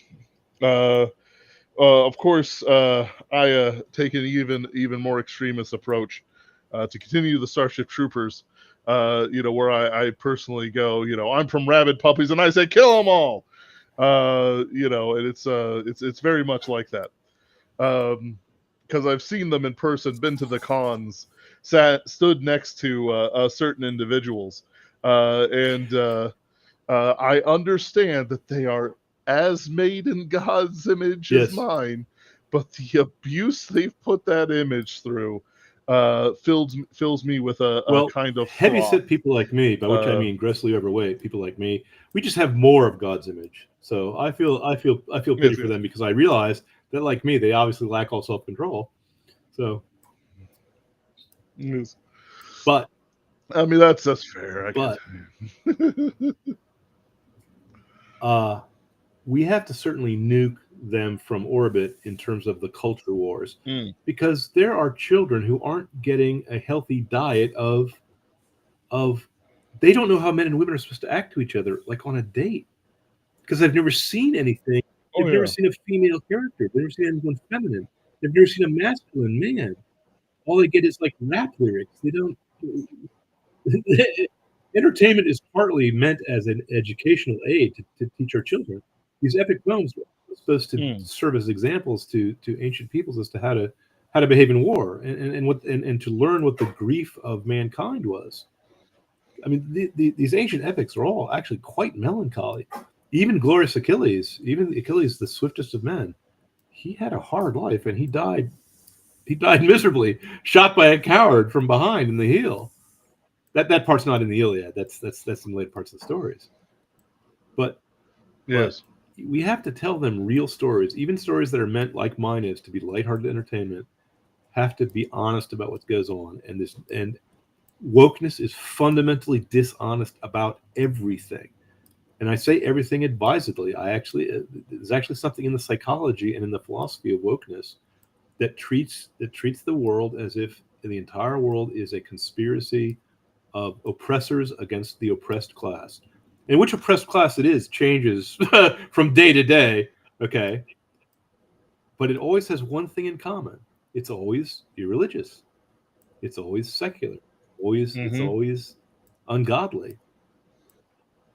And freedom is always, in wokeness, freedom is only freedom to indulge yourself. It's never freedom to do good. It's never the freedom to tell the truth, which is the only freedom that matters. You see? So, right. So again, I'm on a bit of a one-man crusade here. I think we need to save the culture, and we can do it through storytelling. We can do it through stories about space pirates. I mean, I'm deliberately telling a story that is as lighthearted as I can make it. Yeah. I don't want to be taken seriously. It's one of my great fears in life that people will someday take me seriously. No, I'm a goofy fellow. I don't mind playing the fool, but there are serious things that even a fool can joke about, and this is one of them. It's true. It's I look forward to things collapsing more and more. They cannot compete against AI. For even the demon machine is more honest than even the best of their members. And we've already seen them cheat using it to sell more terrible books. These things barely continue as it is, and will certainly continue to decline. And once we are in power, we must remember it's anti-human. Because it is against humanity. Yes. is why they're failing. But I'm sorry, I interrupted. Go on. Yes. Yes, we must remember that they delighted in every one of our failures, that they do this to attack our children, and that there is no degradation or evil deed, provided that you do not sin, that they do not deserve in some way, shape, As or a pious and faithful Christian, I believe that we should treat them with the exact same amount of charity and respect as, I believe it was Elijah against the priests of Baal after they were unable to light a sacrifice fire in due time. Was that Elijah, or am I confusing with someone else? It was Elijah. Yeah, it was Elijah, and then and he just took care of business, and it was all. He's a holy man, so I think he's a perfectly fine example for us to follow. I agree. Very good. I've never won for doom and despair, and I think a new spirit is coming. I think we're winning. I think that things have already started to change, and hey, just for this broadcast, I cleared 5,000. I think people are sick of, even people who are not sick of wokeness, people who are a little like kind-hearted or easily deceived. I think they're sick of their franchises being destroyed. I think even guys who are enormously left wing still don't like what they did to Star Trek, Star Wars, and Doctor Who. Maybe I'm wrong. Maybe they think it's the greatest thing, but the numbers don't show that. When the audience numbers. If these guys really like those stories, they're not going to the theater. They're not buying tickets. Okay. So I think they don't like the stories. I think they might say they like them for the sake of not being attacked by their friends, but people can tell just a good story and a bad story. And by the way, you don't need to agree. You don't need to agree with someone to like a story by him. You don't need to agree with his politics. I'm sure that Homer and I would have a disagreement as to which gods to worship. Okay, but he's a great artist. Right. Okay, you know. Shakespeare might be more inclined to support a monarchy, like support Queen Elizabeth than I would be. Okay, because I'm not a monarchist. I'm a Virginian, 6th Semper Tyrannis. But look, he wrote really good stuff. Now, Dante, I am firmly in the Ghibelline party, or whichever one he was in. I completely 100% agree with everything he did politically. So that's not a good example. Even though I actually can't remember what the difference is. I can't remember which faction was which or which one was standing for what, so sue me. I can only remember the Byzantines paid the Guelphs, I think, to kill all the Ghibellines, or was it the other way around? Look, let's go Byzantine. I'm in favor of the red racing faction, the blue racing faction rather than the greens. Okay, at least I knew there where they stood, because they were rioting over racing over chariot races. Now that's real politics for you. The good old Byzantines. Though, if you're a science fiction reader and you want to read about the Byzantines, just go read Dune again, because Frank Herbert, that was basically the fall of Constantinople in space. So, yes, which is pretty good. Now you have to try to draw that back into our main topic about how science fiction has a job to do to restore the same kind of ancient literature that we've always liked by telling the same stories we've always told, but now set in space. That's why Decline and Fall of the Roman Empire in Space was done by Robert Heinlein, was done by Isaac Asimov. And Horatio Hornblower in Space was done by Honor Harrington's author. How am I doing? Yeah, we're doing pretty good. That's right. Let's see here. I'm looking at my library. The problem is I have so much science fiction and fantasy that it just doesn't work. You haven't read anything else? No. Oh, I've read some, but not enough. Well, it's like Machiavelli's The Prince. I'm sure that's in there somewhere. Dune was the story. Dune was the story of political intrigue. You know. Yes. Pilgrim's Progress is just a Christian walk. Now that's funny. It's not even fantasy. I don't think anyone's done just a straight up allegory in science fiction. So there's that. Maybe you got me there. But of course, I'm not. Except for Pilgrim's Progress, I'm just not a fan of allegory. I'm with Tolkien on that one. I think it's. I think Tolkien is right that you should just put in. You can have symbolism, but you want to have certain symbolic ideals in a particular way that sparks the reader's imagination. That doesn't force them to say this represents that and nothing else. Does that make sense? Because as the writer, yes, you're planting a seed in their imagination, and what it sprouts into is partly up to you, but partly up to him. See? Right. So that's so I'm with Tolkien. Absolutely. I would not. I don't think I could write an allegory even if I wanted to. But I could write a Charles Williams novel, which I did do once. My novel, Iron Chamber of Memory, is my attempt at doing a metaphysical thriller after the fashion of the. Charles Williams is the other inkling that no one's ever heard of aside from Lewis and Tolkien. He's the third member of the group. He's the Zeppo Marx of the yes, of the group, and he writes some good stuff. It's just not as good as Tolkien and Lewis, who actually, hit the ball out of the park. Who actually just changed the course of polite letters forever. Starting with, I always found it. By the way, I always found it very funny and ironic that Tolkien hated allegory, but also wrote arguably the greatest work of allegorical fiction in the 20th century in Leaf by Nagel. Are you talking about Leaf by Nagel? Yes. You should see me wax furious about how horrible time travel stories are and how they make no sense, and some of my best writing has been my time travel stories. Yes. Leaping to Tolkien's defense, I think he would say that what he was doing was not pure allegory, but was trying to put across certain symbolic ideas in a certain fashion that is that has more than one possible interpretation. He thought That's about true. but we don't have to debate Tolkien now. We can do that. Save it for another show.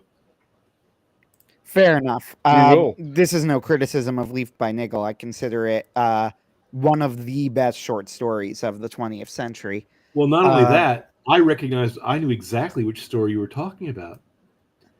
I found out that there's an essay by Gene Wolfe which talks about his love for Tolkien, and it's called "The Best Introduction to the Mountains." And it was not until I reread Leaf by Nagel that I understood the cleverness of that title. Mm-hmm. And by the way, the cleverness of Leaf by Niggle, which functions in multiple different ways, but one of them is an eerily prescient prediction of his entire future life and career. So, accurate to the letter. As if he knew himself very well. There's also eerily prescient parts of C.S. Lewis's That Hideous Strength, which is basically a novelization of his essay Abolition of Man. But it's so eerily prescient, it reminds me of all things of G.K. Chesterton, who also made predictions equally as awe-inspiringly insightful. And I just think, well, it's because they're starting with correct premises. They're starting with the Christian worldview, which is based on reality. You see? And so their conclusions are based on reality. And so seem to people like me to be acts of prophecy. But, of course, what they are is acts of wisdom. Wisdom rules by experience. The reason why our woke friends are so unwise is because they ignore experience. They think experience shows that no social institution of man has produced utopia. Therefore, none of them should be supported. The reason why they want to overthrow all art, all male-female relations, all bearing of children is because art, male-female relations, and bearing of children have not produced utopia. They want to overthrow all political institutions because they haven't produced utopia. They're not perfect.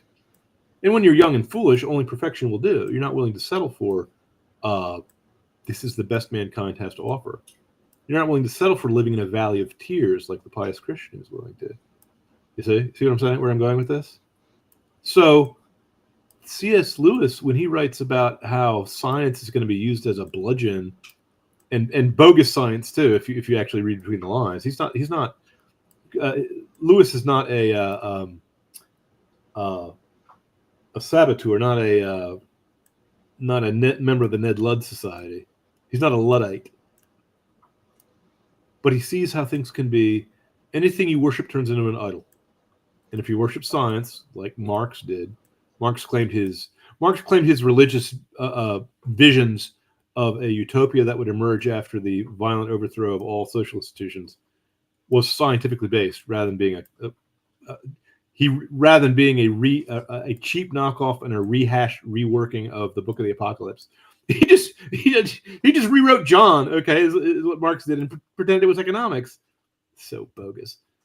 The reason why our woke friends can't write good stories is they can't tell the truth about anything. The reason they can't tell the truth about anything is they have no experience. The reason they have no experience is they think everything has to be done from year zero.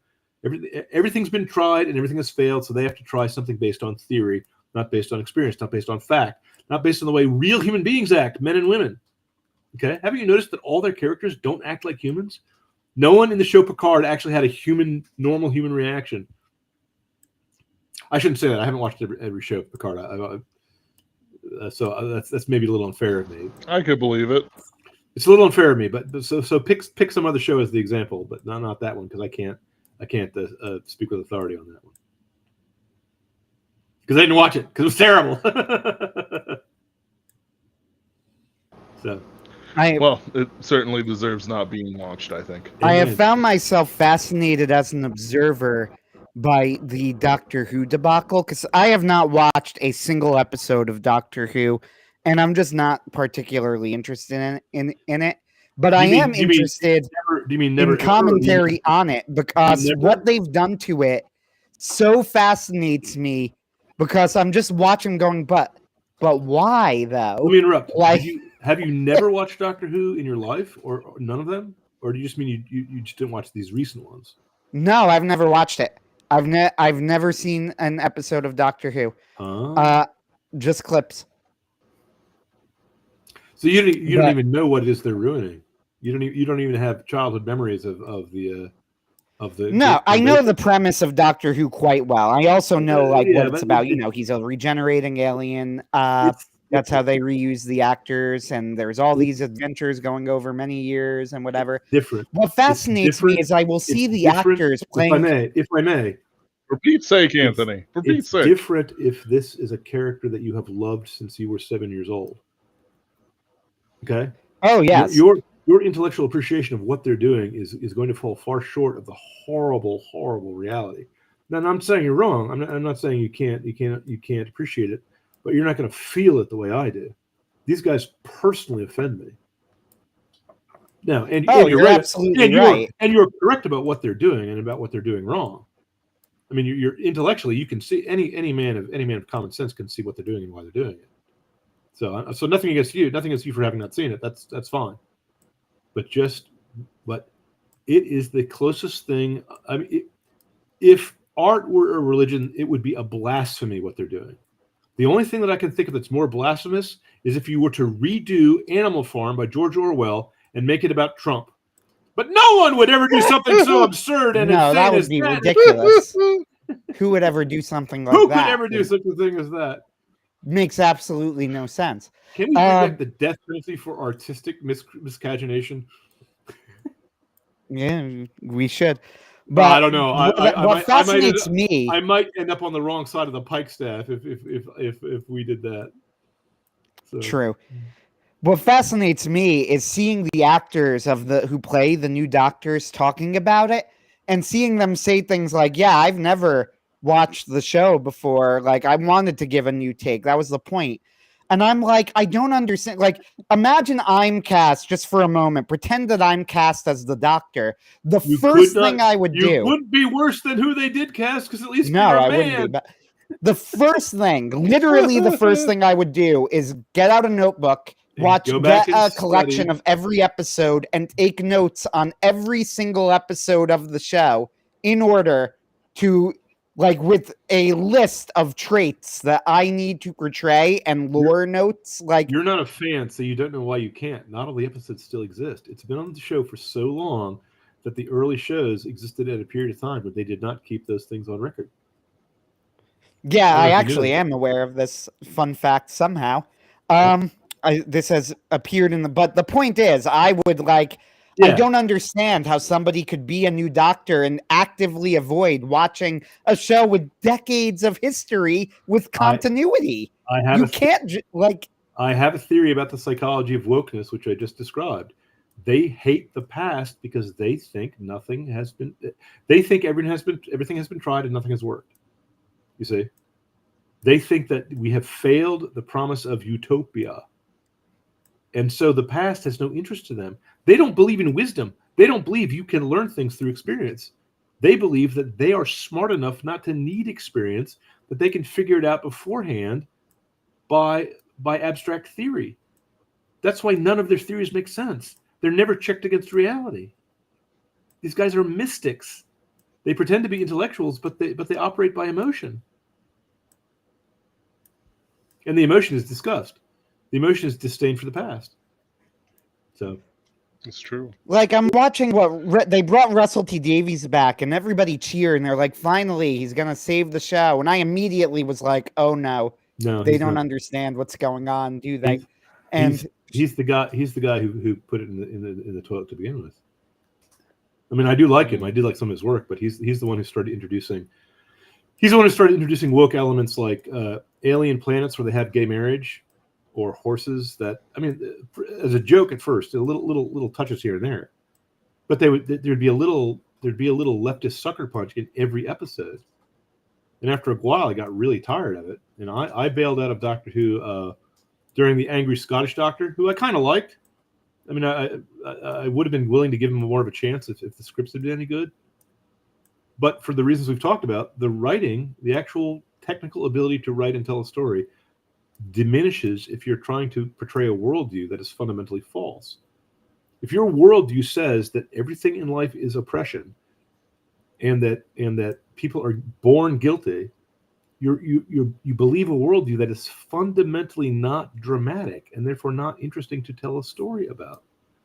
Because if I'm born guilty because I'm white, there's nothing I can do to assuage that guilt. I can't even have a Hamlet soliloquy about it. Right? There's no drama there. If sins are ineradicable, there's no drama. You see, there's not a free will for there to be drama. Does that make sense? What I'm saying? So the woke mindset says that no one's responsible for their actions. The minorities are oppressed, and they didn't vote for that, and the majorities are the oppressors, and they're built that way. They can't undo it. You see. Am I wrong about what the wokeness preaches? No, that's exactly right. Well, think about it from an artist's point of view. How do I tell a story about a robot that's born guilty? The robot is created. It has no free will. It can only carry out its programming. It's born that it is guilty. Okay, robot, now what do you do? Isaac Asimov's first rule of woke robotics is all robots are guilty, and there's nothing you can do about it. Okay, well, where's my story then? Yes. There is none. There can't be a story about it. It's like it's like a Futurama gag, crime bot. But a crime bot who didn't actually commit the crime himself. Because I could write a heist story about a crime bot if someone says to the AI, "Hey AI, make up a criminal mastermind scheme for me that's smarter than anything a human can make up," and then I follow the computer's instructions, not following them. That actually sounds like a perfectly good story to me. Especially if I don't know what the computer has in mind because it's too smart. Sure, fine, fine, write that story. But you can't have me be born guilty or guilty of things my ancestors did, especially if I'm a robot, in which case my ancestor is a toaster. It's like those rather low class white nationalists who look back on their ancestors, except it's a Chad robot looking back at a Chad toaster. It was the first toaster with Wi-Fi. Why did the toaster need Wi-Fi? Why didn't it? What do you mean? Why did the toaster have Wi-Fi? Of course it's anyway. Excellent. We'll spin off another 12-volume story off just this conversation. Yeah. Chad toaster. If you really want your toast burnt, there we go. It's a sentient toaster that someone uses in the bathtub, and then it's a political thriller because it was like the president murder of the United States. Toaster. And then, there actually was a sequel to there was a silent movie called Dr. Mabuse, done by Fritz Lang, the guy who did Metropolis, the first ever big budget science fiction silent movie. And he also did something called Dr. Mabuse the Gambler, which was about a criminal mastermind.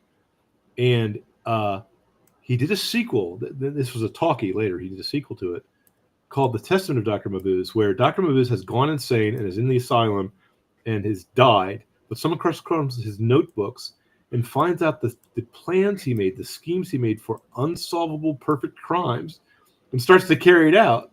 So even my idea that I tossed out here just as a joke, there are people who you could make a perfect good story about that, you see. But you can't be woke about it because wokeness kills storytelling. It's like they require you to have a black lead. Don't you want to know what the story is first? No, I can't see how that could possibly change. If it was Benjamin Sisko, okay, or if it was Mace Windu, I'd be all over having a black lead. That's fine. No one cares about that stuff. If his only property is his blackness and nothing else about him, then he's not a character. You see, and that's the problem. Right. That's the problem. If I have, and if it's Mace Windu, then he's gonna have problems. He's not gonna be perfect. And if people go, oh wait, you have to make him perfect, otherwise you're insulting the blacks. No, I'm not. He's from a galaxy far, far away. You moron! He's not even a human being. He's not even from our galaxy. So shut up. Leave me alone. You scolds. You nags. You killjoys. You busybodies. C.S. Lewis, in several passages, just makes fun of busybodies and hates them. And I think I understand why. British gossip mongers. Though, yeah, I've seen it myself in church in real life. Those busybodies, I don't even interact with them. We brought them over here, so they're here now. They're here now. Yeah. Now they recently, if I don't want to get too topical and date myself, but we recently just had a No King's Day here in America, and not only do I, as a fan of Godzilla, object, because we all know Godzilla's American and is a king, but I'm also a fan of Elvis, and he's the king, right? There's also a show called King of the Rocket Men from the 1940s. I mean, come on. We have lots of kings in America. Burger King, you know, right? So, they didn't burn down a Burger King. Yeah, if they had been serious about No King's Day, they would have gotten rid of Elvis and the Burger King. And what about King Ghidorah? He's also American, a perfectly good American kaiju. You know. No, he's a foreigner, an immigrant. Oh, Out he goes. Because he's a space alien. Yes. Deport him back. Strap him onto the Venus. rocket. in the original right. the movie shows up on in the Japanese version he destroyed Mars, and in the American version he destroyed Venus. They just changed the translators, the voice dub just changed which planet got destroyed. And I was like, wow, great! They saved the translator saved Mars. No one cares if Venus gets destroyed. I mean, we're not trying to colonize Venus. Right. It's a hellhole. Why did they? Anyway, I don't know. I'm not going to worry about it. I have no idea. It's just a little bit of Godzilla trivia that's stuck in my mind for some reason. Fair enough. No, I want to thank you for coming on. Glad your Kickstarter is going well. We are past the 2-hour mark, so I am cutting us short. Not short at all. In fact, very long indeed. I want to thank our listeners and thank you to whatever glorious example of probably Americana pushed us over the $5,000 mark. Some fan of the old serials and some fan of the glories of space opera put us over the mark. So thank you very much from the bottom of my heart. Oh yes, we do have our own Kickstarter. You can check it out with the Thrones of Hades. If you want to see animatics enter into the lexicon of our side of art, give us a support, and I'm sure you'll find something that you'll love. Don't do it just for me. Also do it to save space princesses forever. It's true. Though we're more in the werewolf extermination business ourselves, and it's also a noble and long and varied tradition. Agreed. Yes, we have to save all these traditions from these newcomers who just want to eliminate it. You can't erase the past, okay? I'm sorry. We got to save these things. The homeowner association's not letting me skin werewolves on my front lawn anymore. They're the worst. Homeowners. Sic Semper Tyrantus. Yeah. I say that every time a Tyrannosaurus Rex tramples my house. Yes. Sic Semper Tyrannosaurus Rex is what I say, but never mind. Moving right along. Yes. And do check out John C. Wright's blog and the works of, as well his lovely wife, Zhaji Lamplighter Wright, where you can find on Fantastic Schools and the Roanoke Academy series. We have tons of content out there for you to enjoy, even audio and visual content that you are sure to love across many mediums, from collector's items of high-class books to the audio dramas of Pinkerton's Ghosts, and everything in between. We can certainly find a niche, and we can service you with it. Fantastic work all around. I want to thank you for joining us today, Mr. Wright. And to our listeners, thank you as well. Join us next week where we will talk about something else.